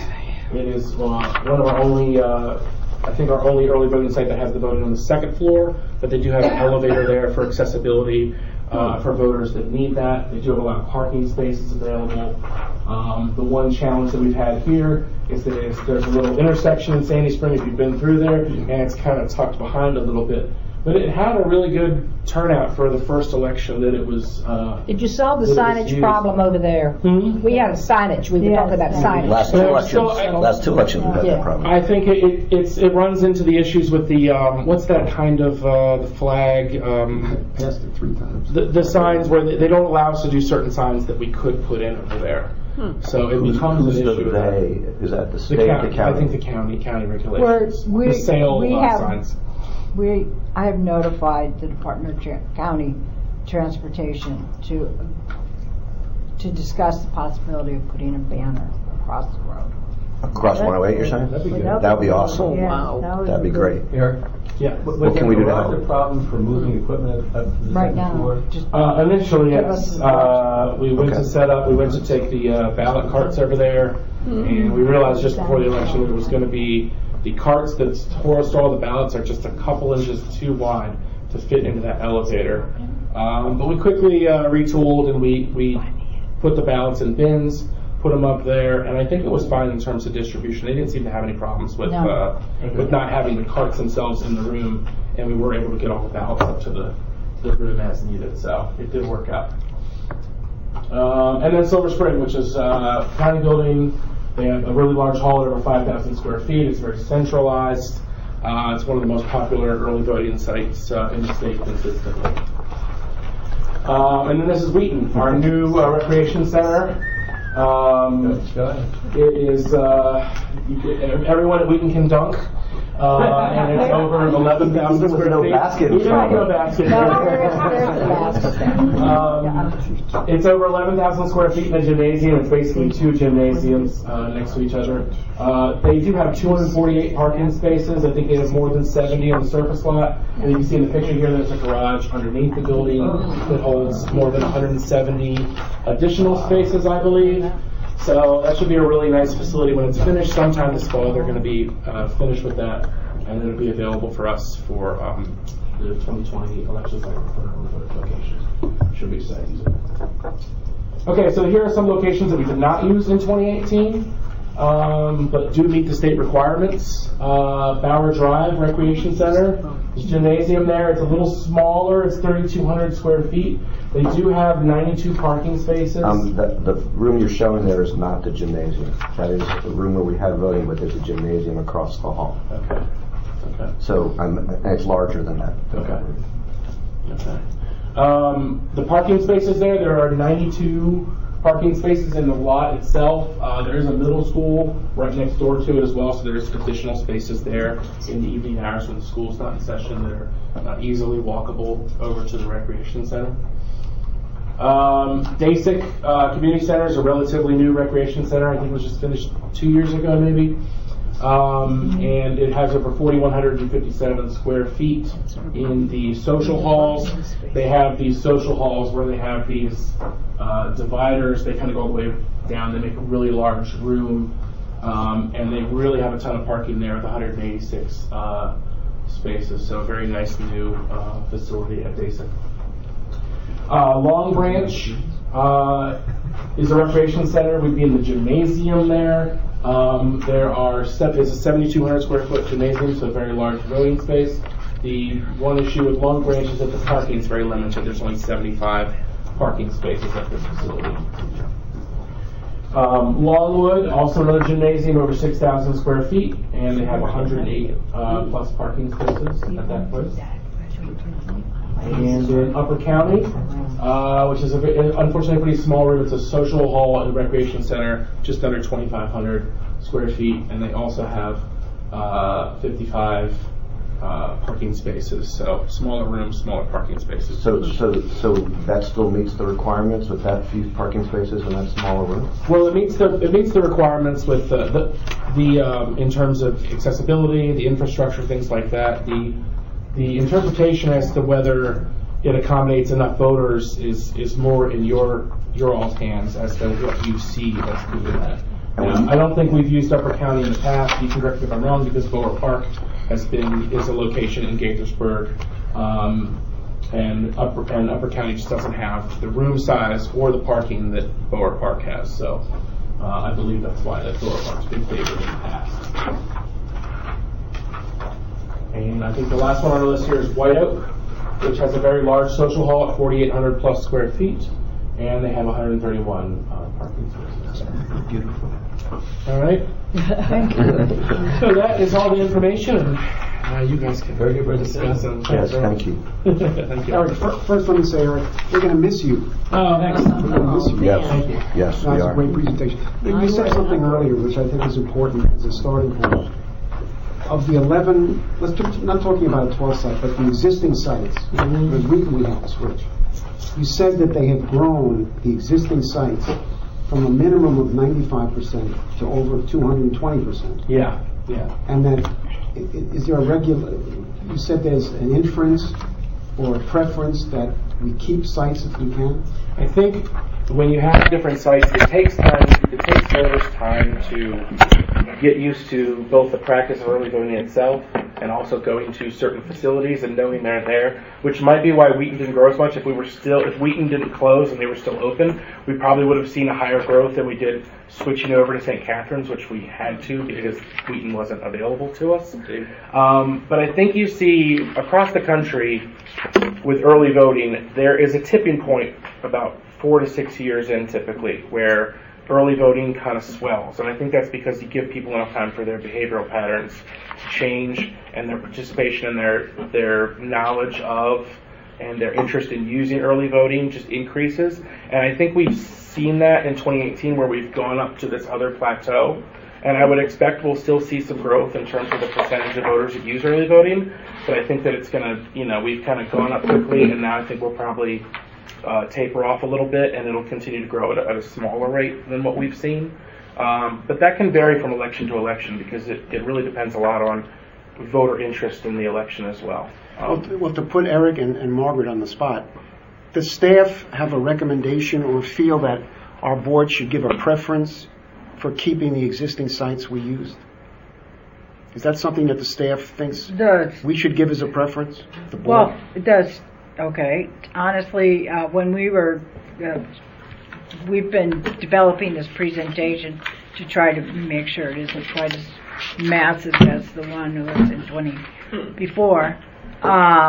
We believe that you should return to the 10 that you had, and then to move St. Catharines to the new Wheaton location. And that's a staff preference?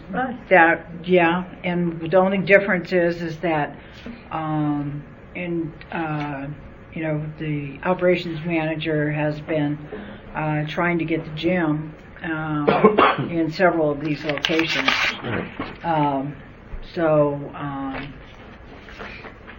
Obviously Board Park, the gym, Damascus, we're in the gym, the EOB auditorium, that one.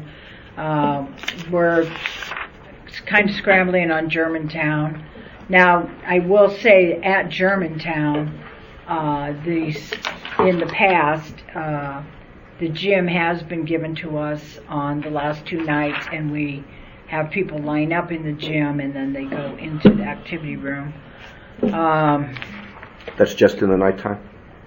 Right, okay. In the evening. Right, because they need it for the school. Yeah. We are trying to get into the gym at Praisner. Eric went out and actually did some reconnaissance with regards to the ADA elevator issue. They have a staircase from the main entrance to the gymnasium. I believe it's the only site that we're looking at that has a staircase that then goes down to the gym. But they do have both.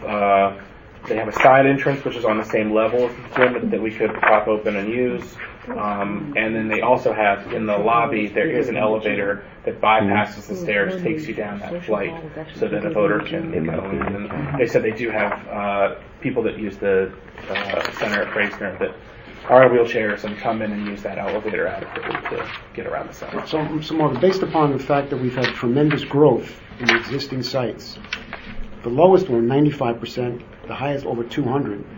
Notwithstanding, you haven't determined any flaws or existing problems within the existing sites. Can we say that the staff recommendation is to stay where we are, except for the 12th site? the staff recommendation is to not go back to St. Catherine's ever. Right, well, yeah. And then go to Wheaton Community, the new Wheaton Right. Community Yeah. Center. And keep the rest. Right. Yes, keep Okay. the rest. That's very helpful. So that's where we're starting from now, then. Right. Well, I Yeah. just wanted to get Margaret and the staff's recommendation. Because those stats of growth are tremendous. They've gone over 200% of usage, some of these. This is a wonderful presentation. Excellent. Oh, I should mention too, Louise Warner, who is your friendly local GIS specialist, did a lot of these maps, so I just wanted to give her credit and plug for getting all the maps ready in terms of the voter turnouts and a lot of the information that did. So it was. Margaret, we can't make him an offer he can't refuse. You got to get the upcoming wife to move back over here. Yeah, that's the real issue. His fiance needs to change her mind. Does she work in elections too? No, So we can't offer her a job to bring her over She lives in Virginia, and that's where we had kind of looked at for where we'd be living in the future, much to this. And why would you want to Maryland Why would you Boyd. want to live I with know. live it on weekends? I don't That's my contact. And I can vouch the marriage will last long. it was just a good opportunity to Arlington County, and I just want to say thanks to Margaret and Allison and the rest of the staff, because I've learned a lot here, and it really has been an enjoyable time. It was just a good opportunity for my career growth. It was kind of the next step, and became available, and it's going to be good. And We're going to miss you. Yes, we are. Yeah, Dave? appreciate that. Thank you. Thank Oh, you guys. yes, thank you. Let me start where you just ended with the maps. You provided us in January with a very interesting map about the wait times on election day across the county. Has there been any effort to compare that map with our early voting map to see how early voting could potentially help address some of those issues? Yeah, I mean, if you guys noticed the early voting the election day wait time map is up here with how the darker. It looks like you have the dirty dozen that are there. But, the places that had the longest wait are in yellow here, and the darker the green, the more voters in that area used early voting. Okay. And you can see that you can see Damascus is right here, a lot of voters. Potomac's here, a lot. So around the early voting centers, not surprisingly, you had a higher percentage of voters using early voting. I can't say that correlates to not having long wait times, though, because if you look at one of the longest waits was in Silver Spring, which was right at where the early voting center is. Praisner had long waits on election day, and it is an early voting center. What I was thinking of, you had a map that you gave us that had different shades depending on how long the election day wait times were. Yeah. And I was wondering if we could get that map with the early voting sites. The early voting sites are on it, but they're very hard to read in that map. Okay. You have to really kind of focus in on it. Yeah. But my thought is that is relevant information, not just the percent voting early, because the percent voting early obviously is going to be higher around where these places are. Yeah. But in terms of what are the election day issues that we could try and make easier by having early voting nearby? Yeah, I think we could definitely supply that map again with the early voting centers on it. Yeah, that would be very helpful. That's an easy fix. I think the one thing I don't know that having an early voting center doesn't necessarily mean that you're going to mitigate your wait time at those local areas, because some of the places where we saw the longest waits were places that were right near an early voting center. Praisner, right in Silver Spring, right by EOB. They're usually more connected to logistical issues at that polling place, staff at that polling place, so other factors like that. Right, but those factors could be ameliorated by getting those voters, those election day voters, to vote early. Yeah. I mean, because if you have less staff in a place and you have fewer voters, then your wait time is going to be better. Correct. But the yellow is election day precincts that have long waits? Yes. Overlaid, okay. No, but what I'm asking about is not just the ones with 1 hour. Right. Because we have a whole bunch of precincts that are above the 30-minute standard that that is, as I understand it, the national standard for wait for wait time. And the chart, the map that you gave us actually had all the different categories of weights for all the different precincts. I think that would be useful. Yeah, she's holding it up right there. Yes, that's the one. But if you could do that with the early voting center on it. You did not show us the gyms for Mid-County or White Oak. And I know that they have larger social halls, but what I don't know is whether the gyms are any larger than the social halls or smaller, or whether they were even considered. Mid-County, the gym is smaller. We're not going to go in there. Okay. We're going to stay in that same room. right. Okay, and what about for White Oak? White Oak? Right, the social hall, it says that it's 4,800 square feet. What is the square footage of the gymnasium? I don't know. Yeah, I'm not sure. Okay. You can generally assume with the gymnasium, because of the size of a basketball court, Right. that it starts at about just under 5,000 square feet and goes up to somewhere around 7,500 square feet. That's typical gymnasiums are in the 5,500 to 7,000 square footage range. Okay. Has anybody contacted the village of Chevy Chase to make sure that they're still going to give us the free street parking? We're in the process of communicating with them. So it's actually one of my items before I leave. Okay. Yeah. Okay, I'm sure it's a long list, so Yeah. I apologize if I add to it. Has anybody considered, as a way of addressing the parking issue at Potomac, whether any of the activities that they were continuing to offer during early voting could be postponed, like some of them are in other locations? Robin Riley and I have been in discussion with regards to the activities at Potomac. Okay, thank you. But there is nutrition offered at that location that I'm not sure we'll be able to move. Right, no, understood. There's certain activities that would be very difficult to move and other ones that wouldn't be, and we're already moving a lot of activities that are in the gymnasium. But one of the ways to free up parking spaces would be, for those activities that can be moved to be moved. So anyway, and I guess we've already talked about the Sandy Spring signage issue. If there's anything, it seems like we've been talking about that for a long time, so anything that we can do to assist with that. It sounds to me like while the banner would be great, they really need a street sign there having nothing to do with us. I mean, when you drive past there, it doesn't say this is the name of the street. And I would bet that the elected officials from that area would be interested in that, for not just for our purposes. Don't they have electioneering signs posted all over the No, place? not on 108. Not on 108. When you come right up to the... Yeah, but you got to turn Right. off 108. You have to know where to go. And then there were some kind of portable signs that were on 108. Oh, is that what you were talking about? No, actually that's not what I'm just giving you additional background that the portable sign on 108 that was about a mile or so down the road, it said early voting at the Sandy Spring Fire Department, but it didn't say where the Sandy Spring Fire Department was, and they actually have two different locations. When's our Georgia? That's helpful. So arrows on the yeah, exactly. Exactly. I think that we have to make it so that Sandy Spring is like south of the border when you're going down Route 95. The last election, we talked to Margaret. She's aware of it. Me and Marianne, we visited there. Remember? Yeah, we're trying to get. She's aware of that. A banner. Great. I've said it before, and others have, but this is just a reminder, and I will say it more times. On the sample ballots that are sent out and the instructions that are sent out, we need to have on the front page, maybe in bright red, avoid wait times, vote between 10 and 3 or whatever.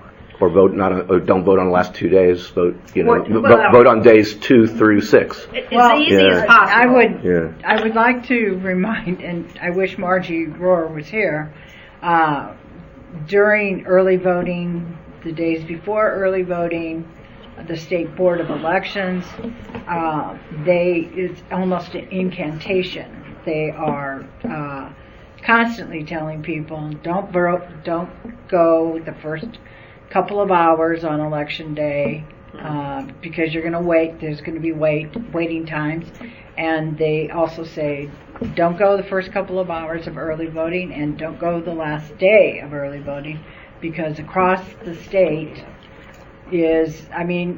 every one of you, well, not every one of you, but most of you have gone to an early voting site. I mean, quite honestly, I drove out to the Sandy Spring. That was my location the last time. And I said, how's it going? They said, oh man, it's really been slow. And then no sooner had they got those words out, and slam. We had lines going out the door, down the steps, out the street, and every one of you experienced that. Because people think that it's their last moment. I call it the procrastinator action. And then whoever has Silver Spring, normally Humberto or whoever the media person and Jim, you run into the big festival. You know, everybody's out there, they're selling, there's music, it's a community fun time. The last and voter it's all usually votes after 10 o'clock. Yep. It did check on the county's public website where you can reserve spaces for both Mid-County and for White Oak. The largest rooms that they show are called Social Hall. Okay, thank you. I thought, Jackie, that your idea of putting, in addition to everything that Margaret said, that putting in the sample ballot that you can avoid lines by voting on certain days and certain times, I think it's a good idea. And then to reiterate that message in every way possible. Because and make it prominent on the sample ballot, because people, if they're not going to read the whole thing, you'd like them to read that. Right. Well, it would make sense. I mean, quite honestly, there's only so much geography on that first page. It makes more sense to put it on the early voting page. Whatever. So when do we make a recommendation and when do we vote? Well, this is your decision. And we have to get our early voting site recommendations in by September 30th. Right. So I think we'll vote in the September meeting. September meeting? Well, do we also, there's also whether there's going to be a 12th early voting site. And the funding. Right. The money. So we should talk about that now. Yes. There's nothing else. From what I understand earlier, we're in a deficit. So you are not authorized to enter into a 12th early voting site right now. You have to ask the county executive and the county council. Well, are they going to pay for it? Who's going to pay for it? The county pays for it all. Will they but you have to ask. You have to start. No, the state only pays for half. The state will only pay for the scanners and the BMDs, and they only will pay for 50% of them. The rest of the expenses, which I did share with you, are borne by the county. So if you want to have a 12th site, you need to direct me to send a letter to the county executive and the president of the council and Ms. Navarro to ask for the $117,000 that's going to cost to conduct the 12th early voting center. Now, is the 117 just the county's part of it? Yes. Okay. And is that consistent with what we've asked for in the past when we've added early voting sites? Yes. So I thought it was a done deal. Walking in here as the newbie, we've got the authority to pick one new location right now. You have the authority to select a 12th, or you have the authority not to select a 12th. Oh, in order to select the 12th, we need the county to agree. Yes, the county has to concur. Number 12. See, I think are we putting the cart before the horse? I mean, if we get the funding, that's different. You need to direct me to ask for the money. So the I move that we direct Margaret that we ask for the money. We have to ask the county to pay for it. Yes. All right. I second it. So Jim, I'd like to make a motion that we already had a motion and a second already. Sorry, I wasn't listening. What's your motion? I could say something, but I won't. I could say something, but I won't. I won't. What's the motion? The motion is, I move that we, I think Margaret just said that she needs to be instructed to ask for the money, so I move that we instruct Margaret to ask for the money for the 12th early voting site. We got Alan already. Well, let Jackie second. Jackie seconds. Let her do it. What? Okay, so Well, see, my- you're directing me to ask for funding No. for a 12th early voting center. Well, it hasn't been approved yet. Well, There was I- I know, but I'm just making sure. Okay, yeah. I have a clear idea of what the motion is. Right. The motion did not specify where.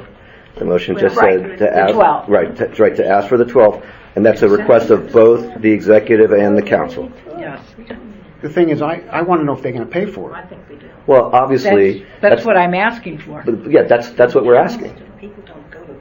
But until we know if they're So in going to pay for essence, the letter basically would be, the board is considering a 12th early voting site. The board is requesting whether the county executive and the county council are prepared to then fund the 12th early voting site. I think that in order for, I think that we need to be requesting the 12th early voting site in order to get, I mean, they're not going to, are they going to answer us on a hypothetical basis? We need the money. We got 11 They had before. No. Haven't they when we got the 11th? Didn't we just ask for the 11th? No, they said we had 11. No, when we got, well, when we with the 11, when we got the 10th one, we had to go to the council and ask them for funding for Potomac. Well, that was a unique situation. Well, okay, but I mean, that was the, we did have to ask them for additional funding. I mean, I've been hearing little rumblings over there, but I haven't actually heard anybody talk about the motion. But if you want, I'll be happy to speak to the motion if, No. you know. See, the thing is, I don't want to get involved in us We picking, don't need to picking an talk early to voting anybody, site. yes.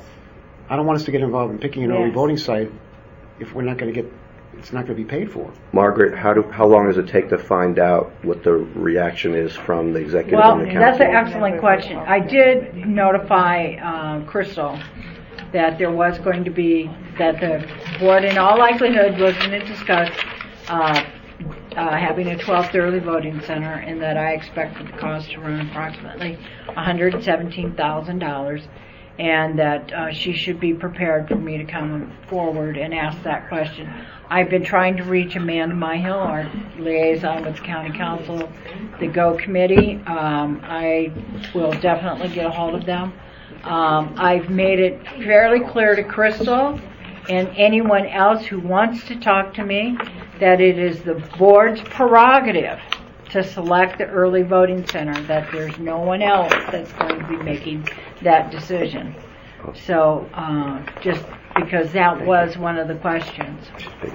So I would say that I will work with the board attorney to say, will you fund a 12th location?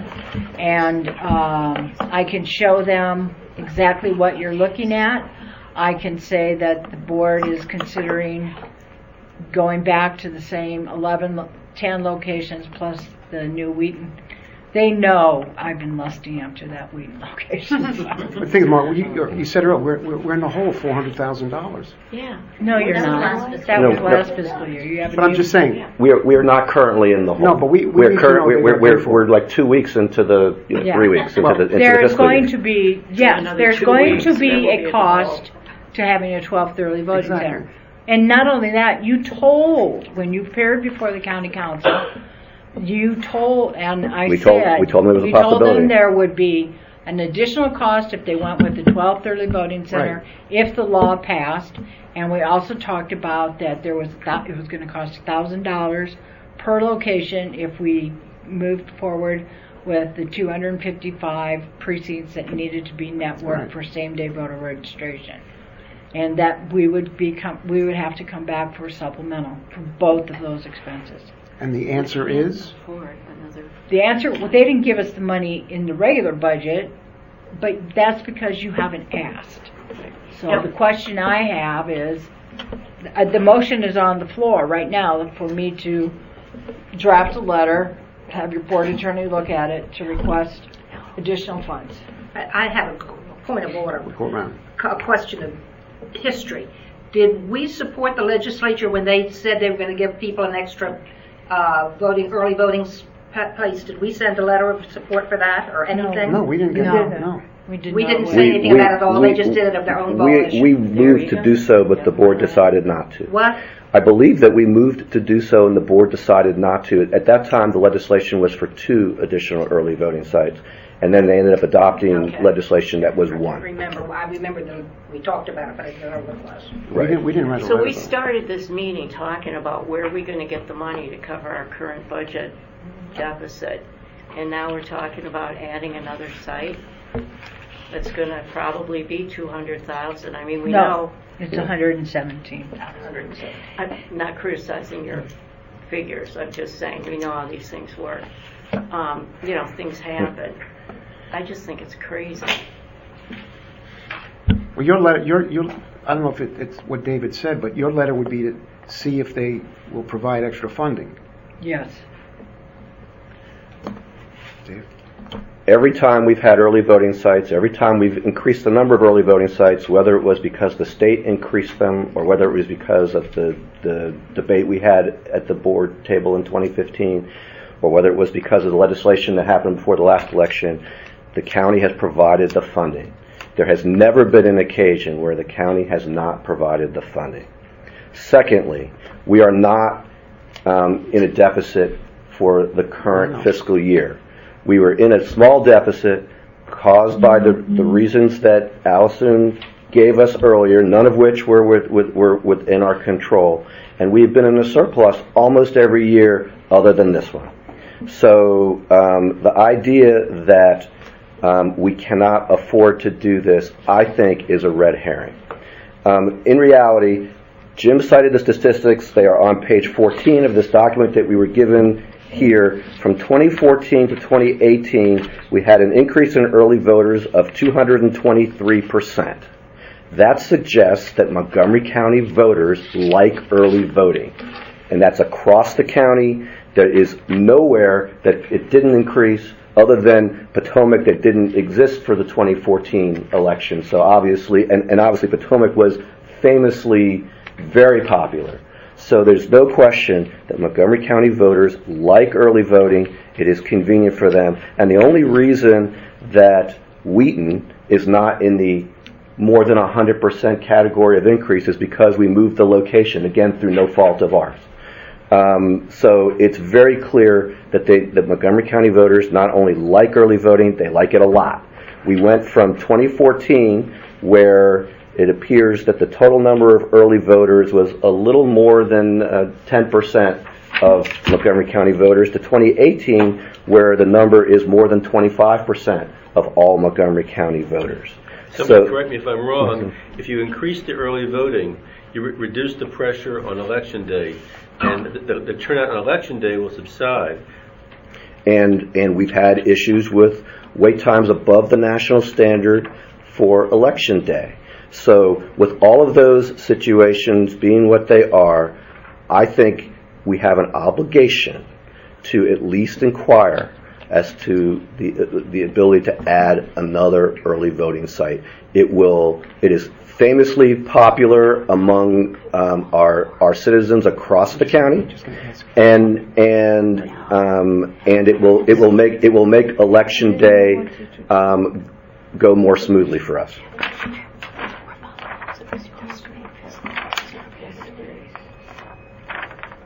Yeah. I just don't know that there's been this outrage about lines being too long. I mean, because of the campaign work I've done, I visit all the early voting sites. More often than not, it's not crowded. I mean, sure, there are going to be rush hours like with everything else, but we have 11 sites. Diane, have you looked at They're the... not crazy out of control. I haven't been reading editorials every year about how, oh my God, it's outrageous in Montgomery County. Read the Washington Post, Well, November 2018. Yeah, the Washington Post of 2018 had a lot of discussion about the problems with lines. Montgomery County specifically? Yes. That wasn't our fault. Councilmember Tom The voters Hucker showed up about in Praisner. the wrong center. It was a disaster. Praisner's one. There are 10 others. Diane, have you had a chance to look at Eric's presentation from our January board meeting about wait times across the county? Because I highly recommend it to you. He had a lot of statistics from all over the county, and we have a lot of precincts that have.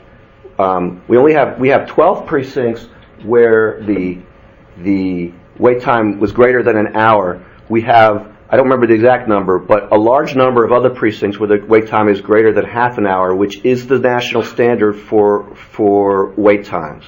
And the fact that you haven't heard about it the fact that you haven't heard about it is in part because Montgomery County does not have county newspapers anymore. If you did, you would have heard a lot more about it. See, my view, this discussion is kind of academic unless we know if there's money for it. If there's no money, then it's academic. If there is, then we can go on with our discussions. It will continue to be academic if we don't ask for the money. In fact, maybe I should put it a different way. It will cease to be academic. It'll be on you if we don't ask for the money. No, because he's going to ask, is the county willing to pay for it? Only if we vote to do so. Right? I want to make one correction. What you said, hold on. President Center, it was not our fault. People went to the wrong center because they assume, since they did early voting, they go for elections and so. It's nothing to do with the election. David and Alan, they were there. It's nothing to do with us. They did not participate. That many people showed up there, which are not supposed to be there. That was the problem. Didn't the scanner go down? Yes, it did. I read the Facebook from Democratic Central Committee that they said they selected you to go and get the help our people, something like that, something which was not true, and I brought it up that time. That I want to make clear. The problem in President were not us. Board did not do anything. We did the best. They did the best. They just showed up the wrong precinct. That was the major problem. Right, David? You were there. Well, since you're asking me my opinion, I don't think we did any. I didn't ask you for long opinion, short opinion. Go ahead. I don't just work for you, Nahid. I work for the people. No, you called me to ask your opinion. I said I want your short opinion, not long opinion. You asked me. I appreciate the feedback. Thank you. Do you want me to say the other language too? Feel free. Go ahead. Okay. So. As I said at the time, and as I said to the Washington Post at the time, yes. I don't think that this board or this staff did anything intentional to cause that to happen. Right. I do think that there are lots of things that we can do because we have to take the voters as they are. We have a lot of voters who don't know what our rules for voting are, not just at Praisner. We had a whole lot of people who have shown up in a number of locations that double as early voting sites and are voting out of precinct. And that is an education issue that we can address. But the bottom line is still that we can address a lot of our voting problems by having more early voting, which is what which is what the public has made clear through their actions, through their voting actions, that they like early voting. No, you mix it. President problem was not because we needed more voting places. Yes, the President problem was in part because of that. People just don't pay attention. You went to the wrong polling place. No, the President problem was much more significant than that. And as you may recall, that was part of the reason. I mean, I don't know if you remember this part, but I called Jim as I was leaving Praisner on election night, and we discussed the fact that there were a number of things that we can do to try and make that problem better. And one of the reasons why I asked staff, although it's not scheduled until September, for a discussion of what we're doing to address wait times is because I think that everything, the knee bone is connected to the ankle bone. Everything we do, about educating the voters. Educating the voters is only part of it. And there's only a certain amount of education that everyone can do, and that people will respond to. But we have a number of reasons why an additional early voting center will help address a number of our problems. I have a question. I seem to recall that the number of voters who went to Praisner who didn't vote in that precinct was in the neighborhood of 112 or so. Is my memory off, Margaret? It was actually 220 voted out, provisionally or out of precinct. sorry. Two- stand up and 220? say. It was about 220. Also, another point of note is that the method of voting actually changed in the 18 general for Praisner when we evaluated the number of voters by method, and more people voted on election day in 18 as an overall percentage than in 16. And so the election day turnout at Praisner was comparable in the 16 general and the 18 general. Almost the same number of voters went to the Praisner Center on election day. So, Well, but it's related. Back to the subject. It's related to what we're talking Yeah, about. I still think the discussion of a 12th site and which, if any, will be a 12th site, we should have, but I think we got to know, is the county going to pay for it? If they say, no, we don't get the money, then academic, that's it. we don't have to talk. But if they say, yes, we'll pay for it if you want a 12th site, then we start again. All right, do we have to send a letter, or can you just call and say, if we send a letter? I trust you, Mark. No, Excuse me. If the Fred. board wants a 12th site, Can we find out without an official, can we find out what the feeling is? I need an official action. Yeah. I need this board to tell me that they want to find out the funding levels for if the county is, the county doesn't, an institution the size of the county does not deal with what ifs. The county wants to know if you want a 12th site, you need to tell me that you're going to you're directing me to find out, is the county going to fund a 12th site? It's yes or no. Jim, is that what you want to do? will they fund the 12th site? That's the question. So we have a motion, right, we have a motion on the table. That's what David's motion is. No, I think David said, his motion is to ask for a 12th site. No, he said, ask the director to ask for funding for a 12th early Yes. voting site. If that doesn't work for you, Jim, I'm willing to adapt it so that we can at least ask the question. I'm just concerned that if the question is too hypothetical, we'll get a hypothetical answer. And I think we need a real answer. Will the county fund a 12th site? Then we'll know. Will it help you, Jim? Kevin was dictating it. Would it help you Board is if considering we were, a if the 12th question site. were to be, would the county fund a 12th site if the board votes for one? No, we don't want to vote. We don't want to say we need the 12th site. We want to see if any fund is available if you go for 12th site. Not you're not voting to have a 12th site. I think I just said exactly what you just wanted. Okay. Good. I mean, what I'm saying is that if you want to instruct Margaret without saying at this moment that you're interested in the 12th site, which I would guess that we would be in favor of a 12th site, but if that's a problem for you, I don't have a problem with our asking in a more hypothetical, if we support a 12, if the board votes to support a 12th site, will you fund it? As opposed to, we support a 12th site, will you fund it? I would prefer the we support a 12th site, but I realize that you may not be there yet. Jim, David, would you do the correct wording for Lisa? Please. You're asking me to withdraw my Yes. motion and come up with another one? Yes. The one that I just talked about? Right, I'll withdraw my second if I have to do that. Okay.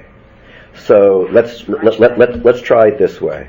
We want to direct Margaret to inquire of the county executive and the county council as to whether they would fund a 12th early voting site if the board were to vote to do so. You I second it. Wait. Any discussion? Ooh, that was a lot. Wait. Do you need me to say it again? Yeah. Would you say, David? Direct Margaret Okay. We're not inquire if asking the for it, we're county just finding executive, out the county council would fund a 12th early voting site if the board supports. If the board were to vote to add one, Add a 12th. to add a 12th site. It has the word if. Yeah, no, So, I yeah. That doesn't mean if they say yes, that's an automatic, we recommend it. No. No, it doesn't say We're going to that. discuss that, but if But- they say no, then there's no discussion needed. Because then he asked for a 2% cut of all the agencies. Yeah, I got it. That was last fiscal year. Yeah. He's in a different mode right now. So we need a second. Mark, Jackie's having. any discussion? Did you withdraw, or is there what? No, I happened to the withdrew. first- you withdrew, okay. I withdrew.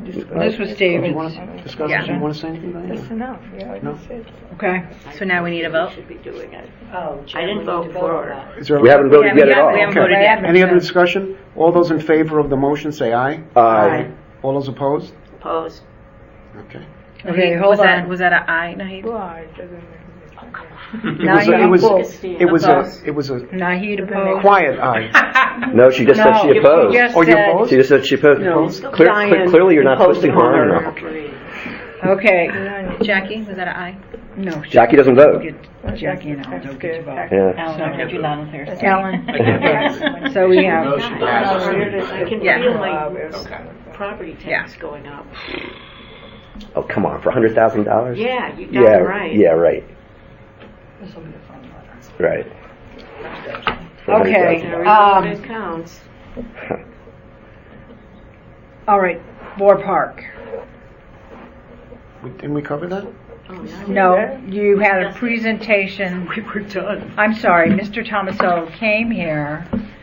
He has basically agreed to my counter proposal, which was that we would be in the activity center room the first 6 days, and then last 2 days, Wednesday and Thursday, we would be in the gym, and then the gym for the entire general election. And leasing costs remain $1,000 plus overtime.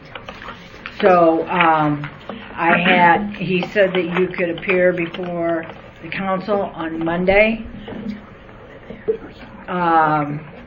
What would you like to tell me and the board attorney how you want to proceed?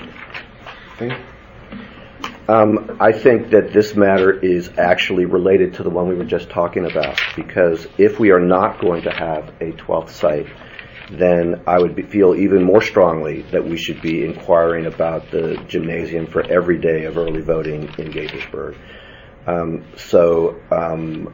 What I would propose is that we give ourselves some time to reach out to Gaithersburg city officials and see whether that is a viable option as far as the elected officials there are concerned, and then address this question after that.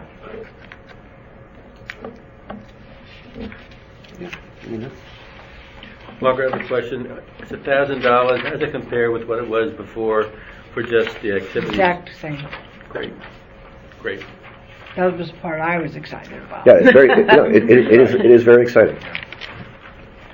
So that September deadline is just to say which sites we want to use, but this discussion doesn't have a timeline, does it? The gym and the rec room and all that? No, it does.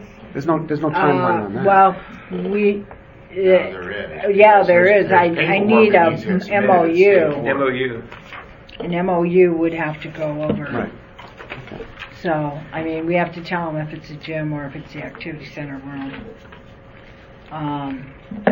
Well, worst case scenario, we're not going to turn down. I mean, worst case scenario, I don't think we turn down what's on the table now. Correct. Okay, so what's on the table right now from the activity center at Boar Park is definitely the last 2 days of the primary in the gym. He might do the first day, but Janet is shaking her head in pain and suffering.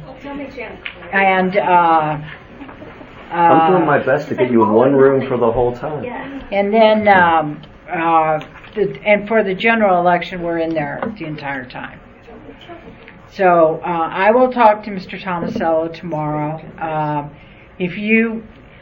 going to tell you quite honestly, I definitely will not be available next Monday. You don't want me there, I guarantee you. Yeah, I can't be there either. Okay?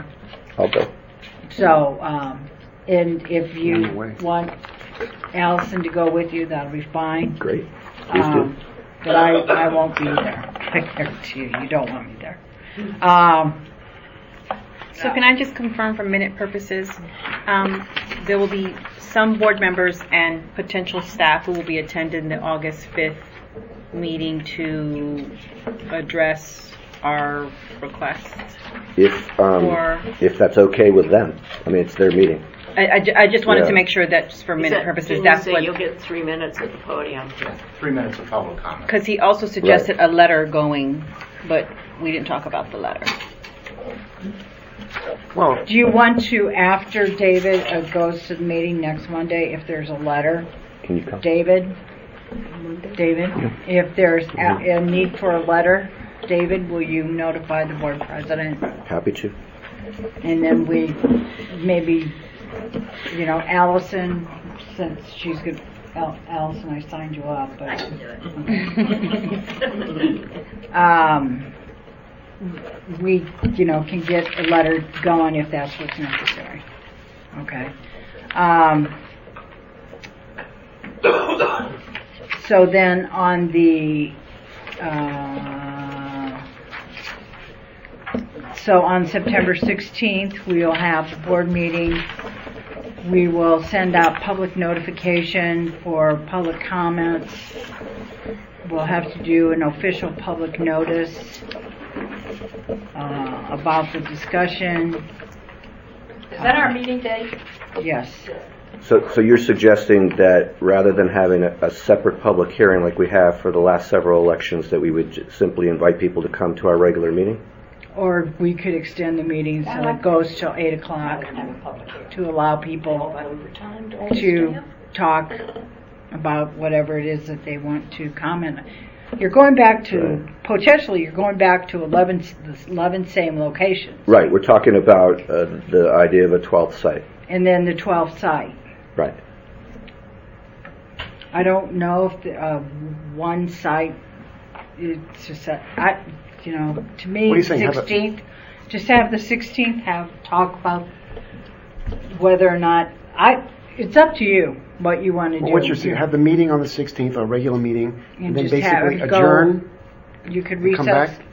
You could recess for a half an hour, 45 minutes, and come back. So you recess at 5:30 and come back at 6:30 and go till 8:30 I mean, for a public meeting? for Public hearing? no, just the continuation of the same meeting for the public to come in to comment on your Yes, Jim. 11 early voting centers. Yeah. How about a hearing on the 14th, Saturday? The last few times we've done a hearing on a Saturday. I know, but we have to pay overtime to all the staff, and it seems to me that we could certainly do it at our regular meeting at 5:30 to 7:30 or 6:30 to 8:30, whatever, and it's just less time, and the setup is less. Because I just remember And it's all less- the trouble you all went to. And it's less accessible for the public, and it's a less convenient time, and we are not at a public transit friendly location. Whereas in the past, we have been in Rockville, and we've done it on a Saturday. Then I don't remember where we were, but nobody showed up. Mary Ann went out and found a friend in the hallway. Right, that was not an early voting hearing. It wasn't early voting, but it No, was it a public wasn't. hearing. There'll be a lot of interest in early voting. Always has been, the numbers show it. There's interest in early voting, but you're Closer just to going early back voting. to the 11 locations. There's nothing really new there. The only thing that you're talking about that might be new is if the board chooses to go to a 12th location. That's correct. And we don't even how know long if do Find out you, if OMB will I actually mean, fund it. Or how long do you need to talk about that? Well, we don't even know. We're inviting, you can invite people That's to comment by letter, by email. Will we know by then if the council is willing to fund a? Well, you're going to have to go faster than that. Well, the council also has a recess. I don't know if they're in it now or if it's coming up. Does anyone here know? No. It doesn't look like we're going to be able to have a public hearing for this in September, I'm hearing you all say. Well, you won't need to make a decision in September, so, yeah. Right. The issue of funding has to be resolved before the 16th, and you all need to make a decision on the 16th, because by the end of the month, the staff needs to submit all the paperwork for every early voting site that you all select. The 30th. So that's your timetable. I think I can come on the 5th with you. Okay. Is that good? Fine. Allison, I'm going to go with David on August 5th. Was it Gaithersburg? Right. With Can you David, for what? No, that's on the... That's for the city council. Can you sign us up, Council. or how does that... Sure. Can you sign David and I up? Mm-hmm. August 5th? Anybody else that comes? No. No Nobody question else about can it. go because of, you get 3 people. You got. Oh, yeah, okay. So we'll just... We'll go. Could you I'm not- sign us both up, Allison? I'm not sure that I mean, we don't necessarily have a quorum. We're not allowed to all attend the same public meeting of another body? You're not making a decision. Well, You're I speaking on think behalf all of of the you board. can attend a meeting and provide public comment. You're not transacting the board's business. Exactly. You're basically making comments Exactly. to another entity, asking them Wh- to which- request your input. Which we did at Chevy Chase for the parking, for the lobby sign. So I don't think it's just limited to Jim and to David. If other board members want to attend, they should. Yeah, just feel let free to Allison attend. know. Oh, wait a second. Where are we? I'm not sure. Okay, so next item. Shoot. Okay, we're. How are you on August 5th? What does the board choose to do? Because August 5th, I'm supposed to be Are we out. just going to have the Do they meet September on August 12th? 16th meeting? You tell me. We'll find out. As opposed to. I forgot. What's that, where are we? The September 16th meeting, is it just going to be just our regular meeting, or is there going to be something With an afterwards? open Or is public comment period. No, I mean, that's a reasonable middle ground. What would the comment be on? Well, some people may say they don't want one of the sites we have. They want to go to Bora Park. Right. I mean, to Ballard But don't Drive. we have to make a decision in our board meeting that day? Yes. Kevin We're just said, so our meeting afterwards is, Having a meeting afterwards wouldn't. No, afterwards doesn't, anything. unless we change the time of our decision on this question, because we have until the end of the month. We don't necessarily have to do it on the third Monday. Correct. We have to submit it by the end of the month, so obviously, but there's, our meeting on the third Monday is our decision, not anyone else's.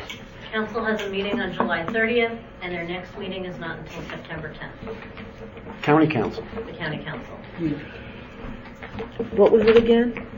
July 30th, and then not until September 10th. Okay. We also, somebody was just saying, could ask the public to submit emails and letters and not have a literal public hearing. Face-to-face. But have a public discussion by emails and letters, and that's. Well, let's go around the table. What should we do for a public meeting? Just everybody. I think asking for emails and letters is fine. At this point, our time is limited, and there's. How do we notify them? That's exactly right. How do we know? We would send out a notification. Roberto would send out an email blast to all the major political parties, minor political parties, our regular mailing list. We would do what we generally do, Okay. notify the public. Thoughts, Diane? I just want thoughts. I think that selecting another site should be the purview of this board, and opening it up to public discussion is just, I don't see what that's going to accomplish. First of all, how many people are going to thoughtfully weigh in? Naheed? I don't have any opinion. Uh, Either way. Well, My mind is blank. I mean, I'm just going to do whatever the board. I think we should have an opinion and just go with it. Is I it mean, my we've turn? got 11 other sites for We that. can't. Whatever you want. The problem I'm having is that we don't have any idea if we're going to be able to do this or not. And to make. And even if they say, yes, we have the money, we haven't all agreed how we're going to No, vote we on haven't. this thing. That's why we're asking the public for their input. But the And public- that's why we've asked the public for their input the last several election cycles, and we've gotten very thoughtful input from a lot of different places at those public hearings. So, since you asked what each board member would do, what I would do is I would schedule the public hearing like we have in the past on a Saturday morning on the 14th, and by that time, hopefully, we will have an idea from the council what the situation is. It's a lot easier to cancel an event than to schedule one. And I would have it at the executive office building like we have in the past, so that it makes it easy for people to get there from all over the county.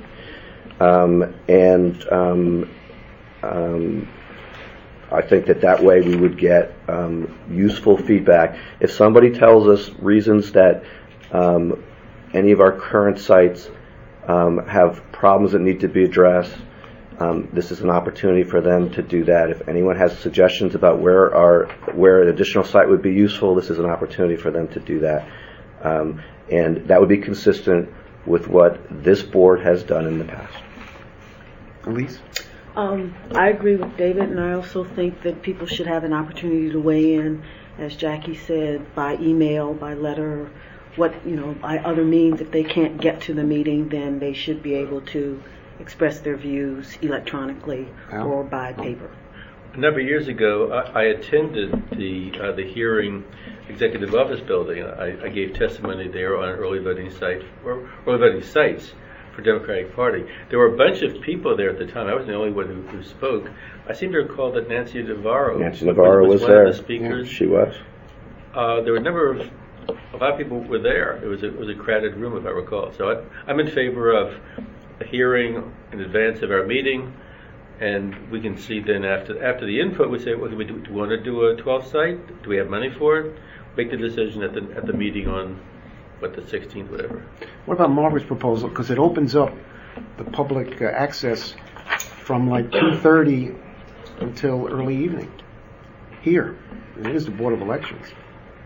Any thoughts on that? I mean, as a middle ground, we're going to meet on the 16th, and people can come from 2:30 on and make comment. I think you're putting the public comment immediately before the board's decision. And I think that has a number of problems, both in terms of our considering the public's input and also in terms of the public feeling that their input was considered. If a decision is made immediately after their input that the public does not believe reflected their input, I think that causes bigger problems than if you have a hearing a couple of days before and then you have a chance to think about what was said.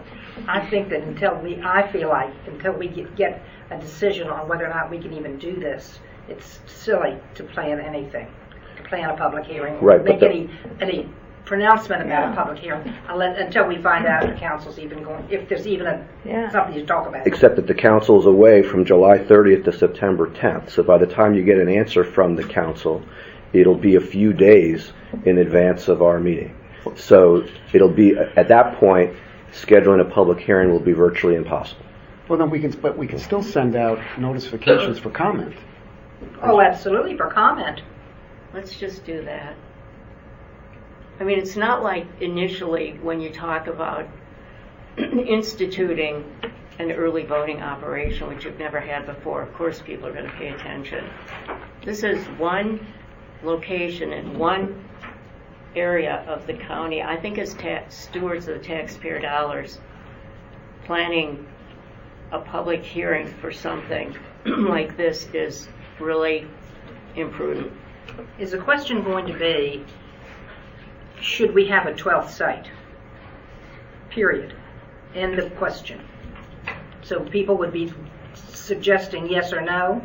No, they may not want one of the other 11. Mm-hmm. They're not limited to 12. If there is a 12th, they could say we don't want Silver Spring, Damascus.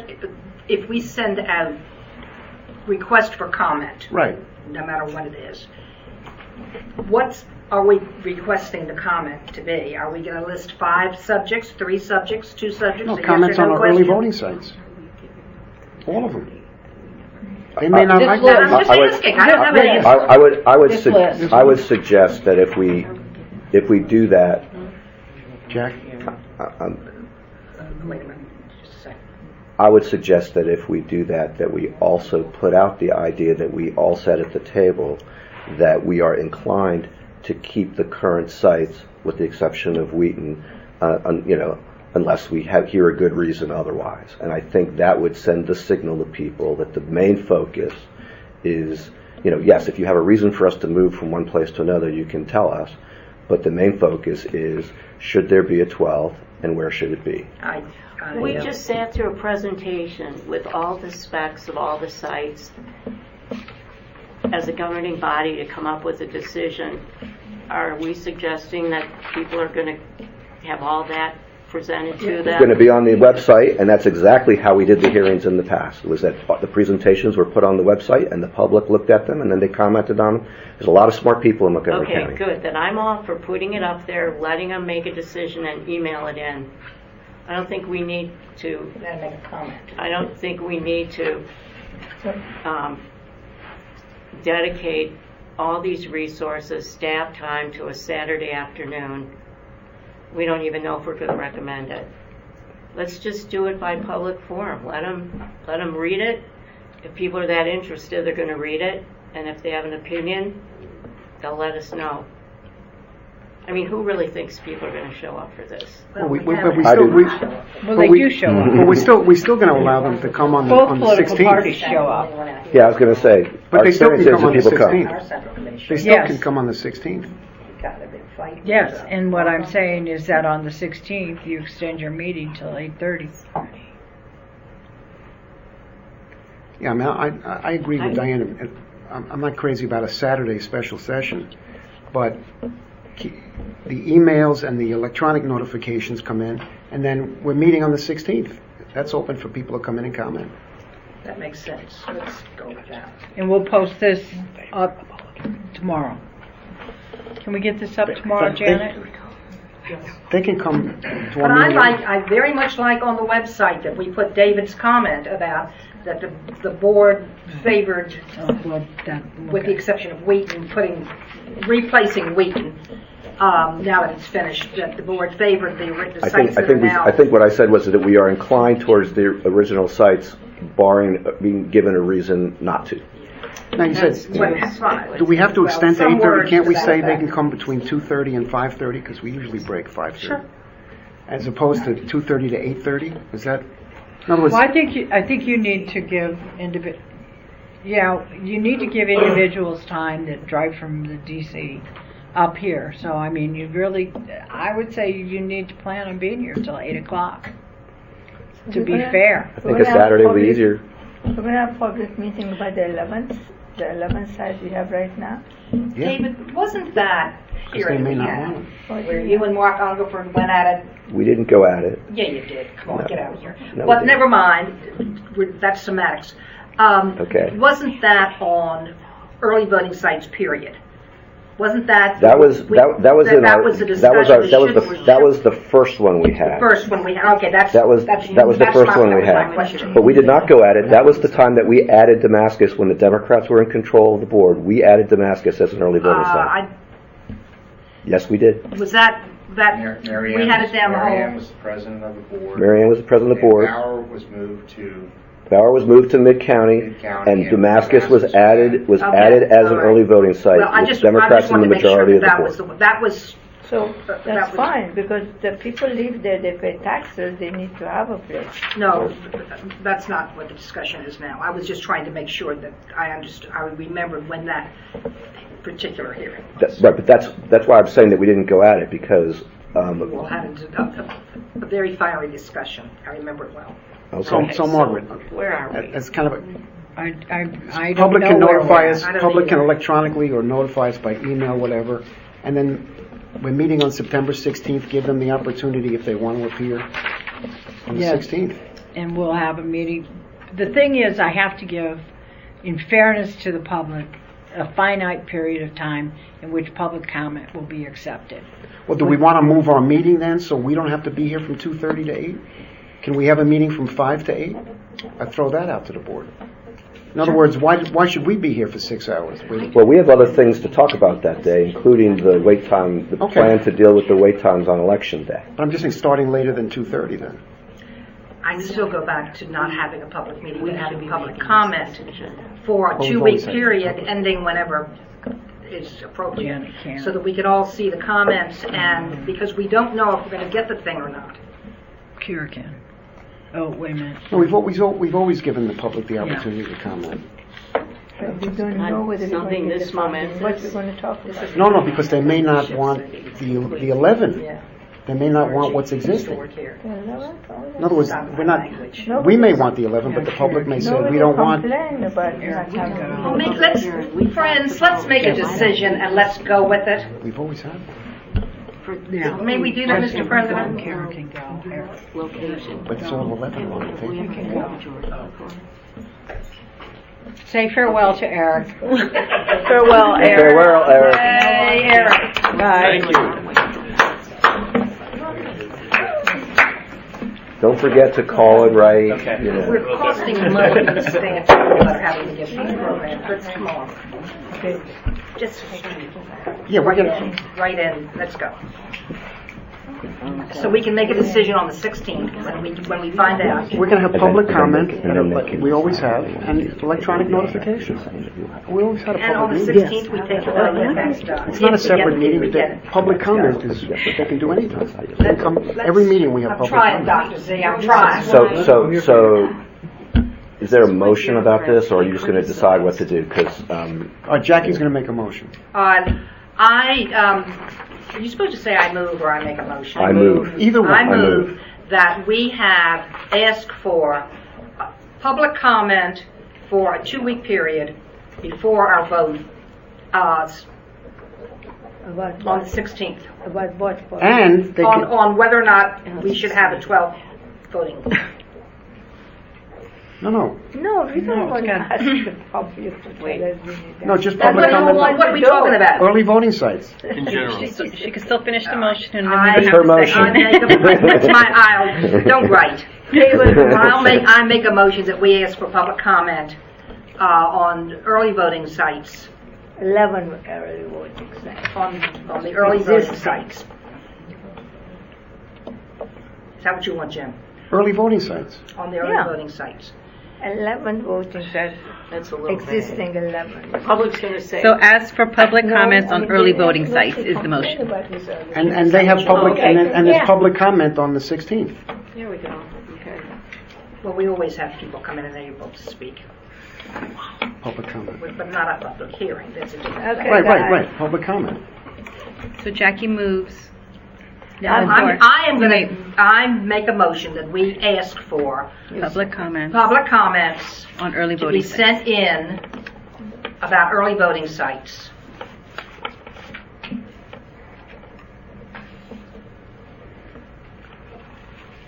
I think you've asked for a second. Is there a second? Go ahead, David. I'm going to propose something different. So, Nahid, you want to? Okay, then I'll. Well, You want a second? I want to stay out of this nonsense yeah, I think talking. All right, there we go. So what was but if it's Okay. So no second. Well, then I have a I'll motion. second it. Jim We have a seconded. second. Wait. We have a Jim second. seconded. Jim seconded. Okay. So we have one motion on the table. Right, you do. Okay. All right, public, this is comment on the motion on the table. Yes. Comment to be sent in, I very carefully said, not public comment, not a public hearing, but comments to be sent in about the early voting sites. Correct. That we asked for public. Yes. Okay. David. Or somebody did. I move to amend the motion by adding that the board will have a public hearing in Rockville on Saturday, September 14th, to accept comments on this subject in person. I don't accept that. You don't. It's not up to you whether to accept it. But according to Robert's rules, I second the board decides. I second the motion. Alan second for the motion. All right, so we The vote on amendment to the his, motion. and then we vote on the regular. Do we vote on his or hers? Mine first. on His David. Vote on the Sorry. amendment. He's voting to Proposed by amend. David. Oh, any other comments on David's amendment? Okay, good. All those in favor of David's amendment say aye. Aye. Aye. All those opposed? No. No. Okay, so now we vote on Jackie's amendment. Jackie's Yes. motion. Any, Yes. David, Alan, any comments on Jackie's motion? Okay, all those in favor of Jackie's motion say aye. Aye. Anybody opposed? Okay. Jackie's motion was passed unanimously. Diane, was that an aye? Yes, that was Whatever it is. Jackie's motion. Yeah. I guess I could 11. probably abstain on that. Abstain? Okay. 4 ayes, 1 abstain. Yes. Motion passed. That's existing 11 sites. What's next is, Let Dr. Z. Minutes let's see, same-day voter registration networking was addressed earlier. Follow-up on county budgeting policy, that was addressed earlier. The minutes committee. I'll be very brief because Jackie and I have been talking about it, but we don't have a final proposal. The gist of it is that we've looked into the minutes of other public bodies, including the County Council and the Board of Education, as well as the instructions that the state board gave us, as well as the state board's own minutes as they've done for themselves. The Board of Education, this was news to me because I was thinking of the Board of Education from my era, decades ago. The Board of Education in roughly 2014 stopped having written minutes and has only their video. And then they have like a summary that they do afterwards. That would not, in my opinion, comply with what the state board has sent.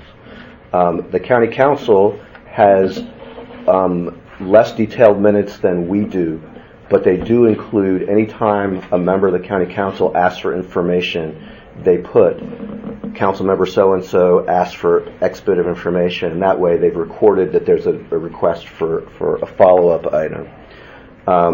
And I personally am more inclined towards that theory, which would still be less than what we've been doing with our board. And I think where we left off is that I was going to follow up to make sure that what we're contemplating would meet with the state's approval. I had a brief conversation in Ocean City with Nikki, who suggested that she thought that there was some obligation to the public to have written minutes. But I'm thinking that it'll be possible to, given that we are, given how far we've come with our transparency of the recordings, given having the link between the minutes and the timestamp and the recording and the agenda, I think that we can make a reasonable case for having our minutes be less detailed than they've been. And so what I'm proposing to do is to reach out to them and come back in September or whenever the board has time to do this, if our September meeting is too crowded, in order to finalize that. Good. Okay, David and I are agreeing more than we probably ever have. Brevity is key. So do we want to put it on next month's agenda or just? Sounds like it. I think we can put it on next month's agenda. I guess the only question is, next month's agenda is going to be crowded. Then we can always get it. All right, so Lisa, let's put it on the agenda, and if we don't reach it, we'll But we can move it up. move it. Good. Thank you, David. New business, Thank board Jackie, too. bylaws. Let me ask you, it's 5:30. When do we have to do these bylaws? The bylaws, they were supposed to be in a month ago. I see. And what if they're in 2 months ago? You know, it would not, you talk to your attorney. Well, Counsel? David and I can walk through these pretty quickly. Has everyone had the opportunity to read them? What they've been proposed and what additions? You know, the reality is that I think there's really only one thing that's going to be of real significance, which is Page what? It's going to relate to page 8.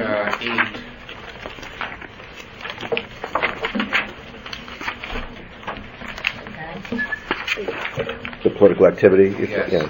A member shall not make campaign contributions to candidates or issues on the ballot in an election for which a member will be serving on the board of canvassers. But as you as board members can give money to your respective political parties. What about my wife? You mean we can't, is this brand new? Yes. This would be a change from what was in the old bylaw. And the old bylaws allowed contributions. Correct. Okay, I disagree with this. The bylaws that were sent to us by the state included two different options. One option was to prohibit contributions and attending of fundraisers, and the other option was to allow them but require disclosure of your contributions at board meetings. And let me add to David, at the state board meetings, every month, they go around and everybody on the board says what contributions. I made a $25 contribution to Joe Blow's campaign. Every month they do that. Everybody on the board. But we don't even have to do that. We don't have to do that now. No, but the state is saying. But the state is saying pick one or the other. And what the reason why I went in the direction that I did, aside from the fact that this is something that I already personally do, but the reason is that if you imagine the situation like we had in the recount, there is a perception issue if board members have already tied themselves to a particular candidate by giving contributions. If we are called upon to make decisions that relate specifically to that candidate. In my case, we had 2 candidates from my legislative district that were involved in a recount with each other. And I think that I had not given money to either one of them, but I do think that there would be a perception issue as to how objective we are if any of us have given money to anybody in that category. Now, my own view is that public disclosure does not make that better. Public disclosure in some ways makes it worse, because public disclosure basically says that A, it matters, and B, we're telling the entire world, not just the campaign finance system, that there is, that these contributions have been made. So I personally believe that the board will have a better perception of objectivity if we are not contributors to individual candidates who appear on the ballots that we count. That does not limit spouses, children, parents. The board doesn't have authority over any of those people. It also. I'm sorry, I lost my train of thought. But we can also contribute to parties, though. Yes, right. I'm saying that if my family, for example, my husband, he's individual, he can do whatever he wants. Exactly. He can use our home for his activity. I mean, I cannot tell him get out. You know what I'm saying? It's his home too. Yeah. Right. This does not cover. This does not cover spouses. This does not cover children. This does not. This doesn't cover anybody except us. But what it does is it prevents the appearance of a conflict if we have to make decisions about specific individuals. Now, obviously, where the parties are concerned, we do have. I mean, there is some interest involved in the parties, but the parties are not in the same category. I also would say that it doesn't affect anyone's ability to give money outside of the people who appear on our ballots. You're talking about a county ballot only. Is this county ballot or is this county? No, anybody we count. Anybody we count. This presidential. That includes president, senate. No, I think why can't you just recuse yourself? Is there prohibition now on contributions? So with this, the state board has given you 2 options. They have to approve these. They have to approve these bylaws. So the option is this: you either can decide as a board that you're not going to attend campaign fundraisers for candidates or ballot issues, and you're not going to give contributions to a specific candidate or ballot issue. Or the other option is you reserve the right to do that, but then you'd have to go at the next board meeting and say, I, Dr. Barnes or Mr. Shalek, attended so-and-so's political fundraiser, and I've given X number of dollars to that particular candidate. Now, I happen to agree with what David's proposing because it doesn't limit your ability to give money to candidates, to parties, and it doesn't limit anyone in your family from doing anything in terms of whatever money they want to give to candidates. But that is totally up to you. But those are your 2 options. You either can decide that you're going to self-report at every meeting what money you've given to a candidate and what parties you've attended, or you can agree that you're not going to do that and put that limitation on yourself. Is this mandatory, Kevin? Yes. We have to pick one of those? Yes. Well, I guess technically we could send bylaws to the state that doesn't include either one, and they could reject them. Right. Well, I'm all for that. Make a motion. We could try that. Let's give it a try. I think it's unconstitutional. It's a First Amendment right. No, but then no one forced you to be on the board. They say you can do that, but you got to tell us what you did. It's an ethical issue. In other words, that's fine. I know, but why go there? Why not just say, no, but I disagree. But they're our boss. Jim, Alan? Before I came on, I talked to you and David about what was allowed, what was required, what you couldn't do. And David said that he has this policy that if I'm going to count your ballot, I feel very uncomfortable giving you money. There's a perception that you may favor somebody over another. And so I stopped giving money to candidates in the state in November 2017. I have no problem giving money to people in South Carolina, where I'm from. I gave money to Joe Scarborough, $100. He won Congress. Kendra Horn in Oklahoma, $100. She won. That's outside. Let's leave the names.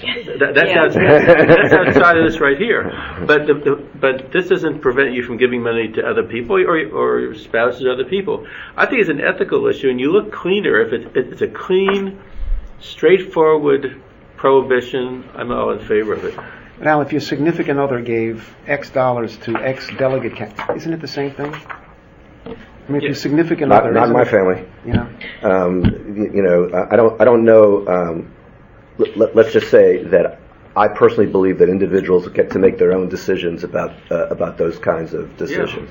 And there are times when my family members agree with me, and there are times when my family members don't agree with me. Okay, but you just said you don't think people should be able to make their own decision. You're saying the bylaws should prohibit us from being able to No, do I'm that. talking about family members. I'm not talking about board members. I'm talking about Family in this members is in this instance we have the perception of a lack of impartiality if we are actively involved in the in the campaign of candidates or issues that are on the ballots that we are counting. That does not apply to my spouse, my children, my mother, etc. Which is quite frankly consistent with when the bylaws were initially passed. That the bylaws provided, the model bylaws provided, you could sign a petition. And when the board passed the original bylaws, they made the change and said you couldn't sign a petition because ultimately that question would appear on the ballot, and you'd be showing your public support for a particular question that may appear on the ballot. It's certainly for the board to decide, but Kevin, what about the Diane Dillon approach? Do we have to make the change? they're going to reject it. I mean, they've told us we have to pick one or the other. And this is I'll from vote our against my own board, motion. so this That- doesn't. All boards. But that's what I mean. What if another board picks a selection we don't? That's what I'm trying to say. That's what I'm saying. The state, when they issued the model bylaws, you can do A, which is prohibit you attending and giving money to candidates, or B, you can decide you are going to continue to do that, but you have an obligation at the next meeting to go ahead and disclose. And I would add that we've already done some baby splitting here because the model bylaws from the state did not make a distinction between candidates and parties.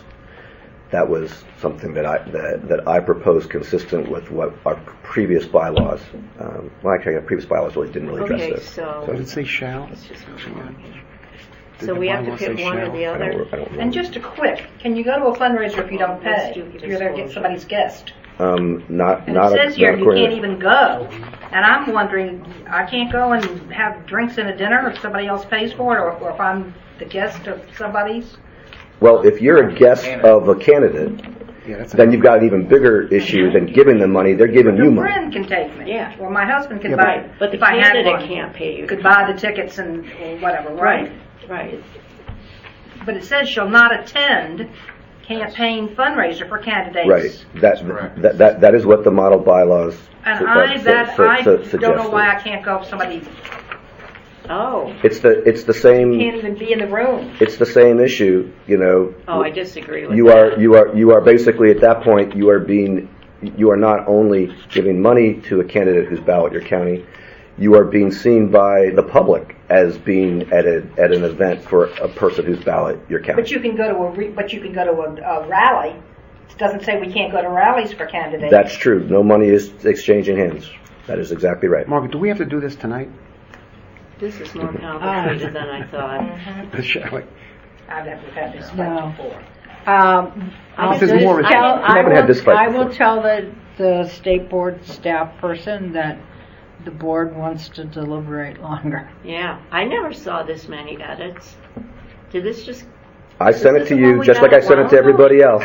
I suggest Just so everyone there's a knows, lot- I never saw this many edits. obviously we're not going to get this resolved tonight. So let me just explain to you what the comments are, so everyone knows who's making the comments. Yes, good idea. Good idea. NC is Nikki Charleston. She's with the State Board of Elections. And so is her word gospel? She's the assistant. Yeah. director, and she's a I'm lawyer. not- She's in Pretty much She's going to be the one who's going to to make a recommendation to the state board of whether they should be approved. Okay? And before you go So further, that's let me just say that NC. in the version that I sent around, there were a lot of places in the bylaws where she said, if you don't have substitute members, do X. Right. And I took some of those out because obviously we have I substitute did members. see that, but Yeah. I never saw this. So NC is Nikki Charlson. It was sent to you, Diane, just like everybody else. BP is my office. That's my assistant, Brenda Pizanis. And that was the first iteration of this, which just delineated the differences between what the proposed model bylaws had in them and what our existing bylaws had in them. Right. And then the D Is me. is David Ning. So you can then follow along with the comments are on the various I have a sections. couple of AB. Yes, there are a couple of Oh, I'm AB sorry, comments. Yes. Alan, I'm sorry. Yes, There's yes. AD, there's some Alan comments. Yes, in there's some there. Allen comments as well. And then TA on page 10 is from the lawyer for the state board, but it doesn't relate to us. It relates to Baltimore City. Andrea Trento. So. Who's the blue edits? They're just highlighted, there's no comments on them. No, they're not, there's no That's comments Andrea Trenko. here. No, the But there's blue, a no, blue no, AB no, the blue, that's the Allen, blue edits right? come from us.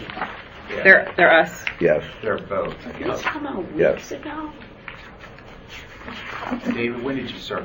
Well, first of all, my comments started, I sent that out shortly. Right. You sent yours out a long time June. ago. And that June was- I sent that Right. out. I David, sent my version of this document just a few days ago. It was probably on No Thursday. wonder. I didn't- It was probably on Thursday. Okay. And I have to say, I had some since we've talked about not doing our business by email.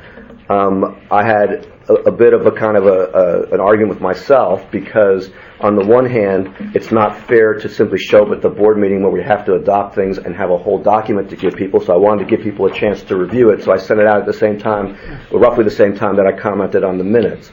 But on the other hand, obviously, we're not going to have our whole conversation online because we're not allowed to. Yeah. So, The first time I agree with you, Dave. wonders never cease.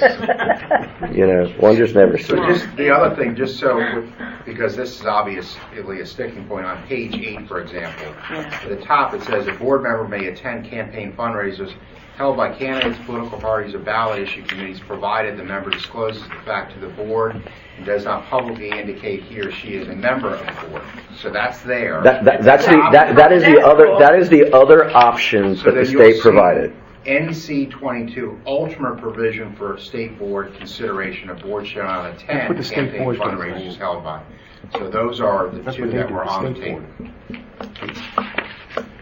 Okay, so this will be laid over till September. We should probably start at 10 o'clock in the morning. Okay. I didn't get to see that. Well, If I you know I wanted got to it. be of but any I stayed encouragement, this is my Redwell on bylaws since it began long ago. Sorry. Okay. And now we have Who's future NC? voting. Now we have Kevin, future who's vote. NC? Nikki Charles. The state. Who's Okay. State board. Real quickly, This is just a brief overview. Brenda. this is a brief His overview. office. Brenda Pazan. Brief This overview. is a brief overview of our Future Vote program, I mean, I've which read is a everything. two-fold program, and I'm going to turn it over to Hilberto. Alberto. Is this the brief overview? This is a No, this very So what I'm, less than 5 minutes. Thank you. So what I'm getting, Poor Dr. Z's gone to all this But- trouble, and now we're I want you guys to. So all I'm handing out is what is distributed at our outreach events around the county. So all I'm distributing here is a sample of our outreach events. The outreach information, brochures, leaflets. Some of the things are dated for 2018 because they are tied to the early voting centers. So we really can't move forward until we have the 11 or 12 early voting centers identified so we could update those documents. There's also the voter registration absentee, and just whenever, if you're really bored at night, you could look at this. You guys are experts, so I also ask that you hand this to someone who maybe will benefit from this, other than if it's dated 2018. Okay, says that. Do you have all the places you go to? That's in our packet, right? Yes. So Future Vote. So as you know, Future Vote was a pilot in 2004 and endorsed by the board members at that time. And it was very successful. In 2006, we expanded it to all the election day precincts. And now, where did this come from? So I joined the Montgomery County Board of Elections in 2003. This was a staff initiative. Yes. Yeah. So then part of the outreach that we do to the community goes beyond what most localities do. A lot of localities do a voter registration table. We go beyond. We educate and we empower the electorate about the process from absentee, provisional voting, early voting, election day, how to leverage the sample ballot, what it is to serve as an election judge, results, operations. It's a whole gamut of election day activities. The reason why the genesis of this program was, number one, is to preserve participatory democracy, meeting the Section 203 mandate, recruit younger, tech-savvy, bilingual election judges, increase voter knowledge and decrease provisional voting, and also increase current and future voter knowledge.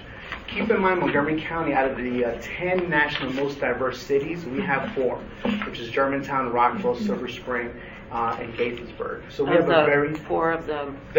So out of the top 10 diverse cities in the nation, we have 4. So that brings a lot of benefits to our organization. Some of the outcomes, high level. The program is approved by MCPS, Montgomery County Public Schools, certified by the Montgomery County Volunteer Center. We've worked and we've empowered over 45,000 students.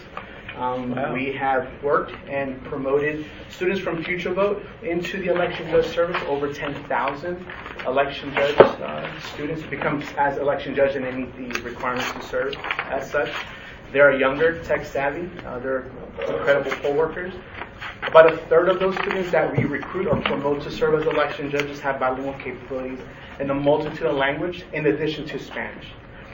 We've also donated over 100,000 pounds of food for Manna Food Bank. How does that fit in here? No, it's just some of the outcomes from the program.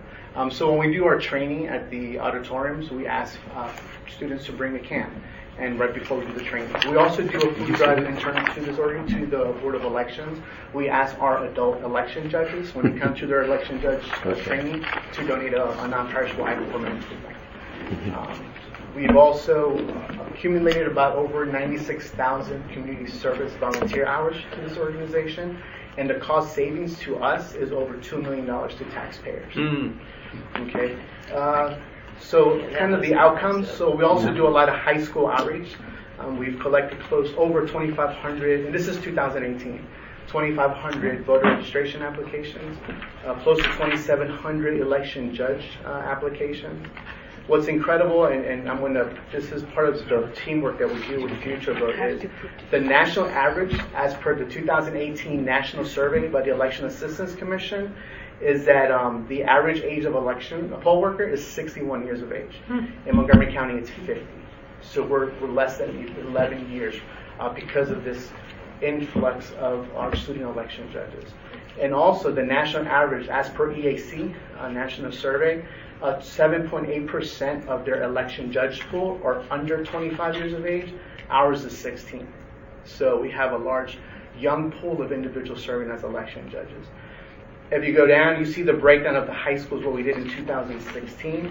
In total, as I mentioned, it was over 2,600 voter registration, 2,500 voter registration applications and a little bit over 2,600 election worker applications that we collected visiting the high schools. We also, Naheed had a good question. Is this a complete list of schools that you have visited? No, we also visit parochial schools too. But keep in mind, the voter registration is successful, the election judge is not, because they have school on election day.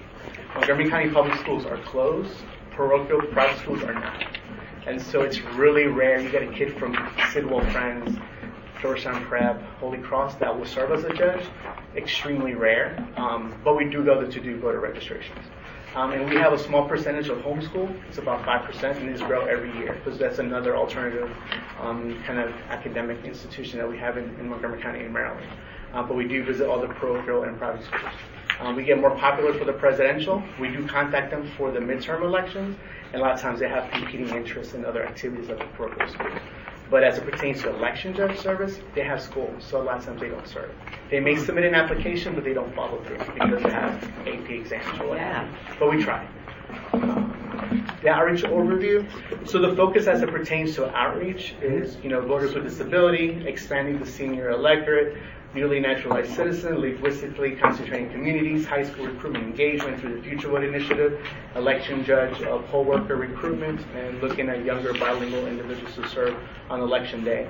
A lot of the topics, like I mentioned, beyond just having a voter registration table, we talk about the whole gamut of what it is to be an educated voter.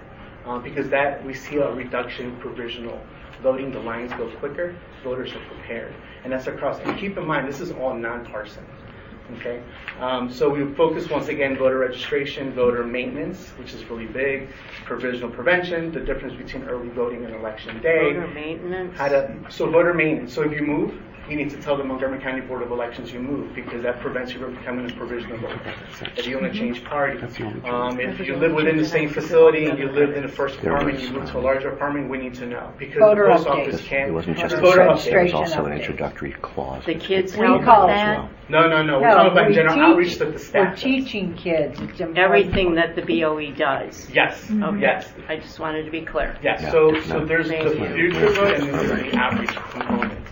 So when we do the training for future vote, it's a prerequisite that the guardians attend training because the majority of these guardians are voters. So we want to make sure that we're all on the same page. What happens is the young men and women, they come of age and they serve as election judges. They're very versed, and so they're prepared to vote on This was the election board day. action here. We'll also talk about voting system demonstration, bilingual poll workers, section 203, the difference between election judge and future vote improvement, and how to leverage the sample ballot, because there's a lot of information on the sample ballot. If you look at the next page, How to leverage the how to use the sample. There's a lot of information. Yeah, because it covers a lot of information, the sample ballot. The problem is we send that several weeks before the onset of early voting, but outreach could start every year. One thing that we do, as opposed to other local boards of elections, we do year-round outreach. A lot of localities will pick up 90 days before the onset of election day. We're doing outreach almost every other day during the weekend. We don't stop. And there's a benefit to that because it doesn't mean if I don't reach this voter 90 days before election day, but if I talk to them 6 months beforehand, I've educated that person in the hopes that that person will educate somebody else. So we do year-round outreach. I don't wait until 90 days prior to an election. But outreach, going to the community, presentation, doing a demonstration of the equipment, voter registration, the whole gamut. These are the topics that we do when we do outreach. but that's not exclusive to future vote. No. So when I talk about outreach, it's everything we do. Future vote. Here. So this is a summary. Yeah. So so there's outreach. Okay, and there's an empowerment education component to that. Future vote, it's one pillar. It's one component. Outreach that our professional staff will go out into the community, that's another component. The election judge recruitment and voter registration at the local high schools, whether it's parochial, private, or homeschool, that's another pillar. So we have these 4 pillars. The goal is that we have an educated electorate. So when they vote on election day, they have their sample ballot marked up. They know what are their intentions to leverage their constitutional right on election day or during early voting. It helps the lines move quicker when the voter is prepared. Yeah, no, I get it. And so that's the whole. So when I say outreach, it encompasses all of that, but we have different pillars that support that. And so we actually have been recognized as best practice by the Department of Justice, the Governmental Accountability Office, the National Association of Counties. I just presented at IGO, the Election Assistance Commission. We have placards in the back. In my room, we have a cabinet full of recognition. We're best practices because we are very aggressive as it pertains to blanketed outreach year-round. And we recognize the diversity of the county. And we've leveraged that benefit by recruiting a lot of bilingual, tech-savvy election judges. And that's the reason why our average age is so much lower than the national average, and that our pool of election judges is almost 16%, which is much higher than the 7.8% nationally. So, and then you have a final breakdown of all the outreach events for 2018. We did over 662 events. This is the breakdown by zip code. We get invitations. We go to the kind of like Oktoberfest, the big festivals, but we also get requests. And each individual member here on the board have, at one point in time, asked me, oh, can you do a presentation at X location? Can you do something with the Rural Republican Women's Club? I know we went to one of the individuals. What's her name? Let's Talk Politics. What's her Nancy name? Griffin. Yeah, we did it. Yeah. The three of us did a presentation at Nancy So we do Griffin's. everything, whether it's a Let's Talk nonprofit, whether it's an HOA, whether it's with the Boy Scouts, whether it's with the Girl Scouts, whether it's at the library. We like I said, in order to have this type of effective outreach, it's year-round. So at any time, I welcome all the board members. If there's an organization, if there's an event that you feel that the individuals would benefit for us being there, just make that connection with that point of contact, and I'll do the rest. And we'll go out to the community. I thought we were exclusively going to talk about future vote, which is why I was a little confused when we, not confused, whatever. I thought that the articles that went out a week and a half ago were about exclusively talking about future vote going into the schools. The article. Oh, well, since Barry the editor. Burton, my buddy at Wisconsin. Yeah, so keep in mind. Wait. I know. Allow. Yeah. Oh, yeah, no. No, let her tell you what it is that she wants to know about. Okay. Thank you. No, this has been wonderful. I just thought that the focus of the mention a week and a half ago was all about future vote, when now I'm understanding it was about the board and its outreach. I may have been distracted when I saw Barry Burton's article and the editorial that was placed and the Washington Post article that he was mentioned in, when they seemed to all be focusing on future vote. No, I think he was. Just future vote. Yeah, so. Well, no, let Diane finish her concerns about future vote. Oh, yeah. Not Your specific concerns about future vote are where did the website information delineating what the future vote student aids will do, who put that all together? And since we're running short on time, I'm specifically concerned about the proviso that states you do not have to be a U.S. citizen to participate in our Board of Elections activities. I want to know where that came from. Okay, and so what we will do is either next month, or unless we run out of time, or October, we will get you the information, because to be an election judge, you have to be a registered voter and you're a citizen. So and that's if you're at 16. If you're 16 years old, you have to be a citizen of the United States to register to vote. So that's not what you're talking about. What you're talking about is the individuals that are in 6th grade to 15 years of age. Right. Your concern is that we open this up to all students who are not U.S. citizens. We open it up to all students of the Montgomery County school system as well as the private school systems. So that's what we need to address for the next meeting, because we're not going to go any further on this topic until we have time to research it.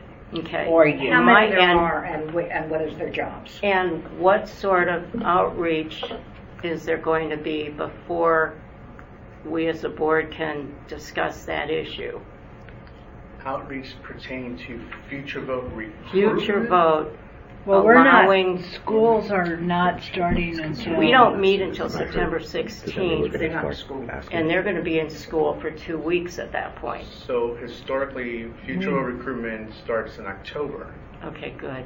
So, there you go. So the question is whether we change our recruiting for future vote to limit it to citizens? Well, prior to that, where did this idea come from that how was the non-citizen participation? We will answer that next month, or whenever this topic comes up again. Month after that. We just don't have time. We just don't have Right. time, and we haven't had an opportunity to research it on how I the certainly students appreciate that. receive student service learning hours, okay? Right. So And- we will get back to you on why, I mean, this is a program that we utilize with the department, with the Board of Education, Montgomery County Board of Education. Students are allowed to accrue student service learning hours, which they need to graduate. Humberto will get back to you next month, and we will explain to you how this program does that, okay? And how was a partnership struck with the freestanding, independent Montgomery County Board of Elections and the State Board of Education? No, the county. Or the county, I'm sorry. County Board of The County Board of Education. Because as It I was a understand program it, the Board of Education doesn't tell us what we can and can't do. No, but But I the think- student service. I think, well, part of it is obviously to incentivize people to participate in the program. So Clearly. is to go ahead and get them service credit hours towards what they're required to do for high school. So I would assume that's part of the incentive, but I'm not sure how that. And which really favors public school students, because homeschool, parochial, private, they cannot avail themselves of the service hours, which you said when their schools are in operation and they're learning. Aren't they required for graduation as well? But it's a state requirement, so I parochial know, schools differ. but they don't tell us what our requirements are. They're the Board of Education, and we're the Board of Elections. We will research this And I don't issue, know. and we will get back to you in the future, Talk about it next month. okay? Thank you. You're welcome. I just had so many questions coming Yeah. into this that I appreciate your patience and all the great information. No worries. I think our next meeting is September 16th. Yes. Is there a motion to adjourn? I move. Second? Yes. Second. All those in favor? Aye. Lovely, lovely, ladies and gentlemen.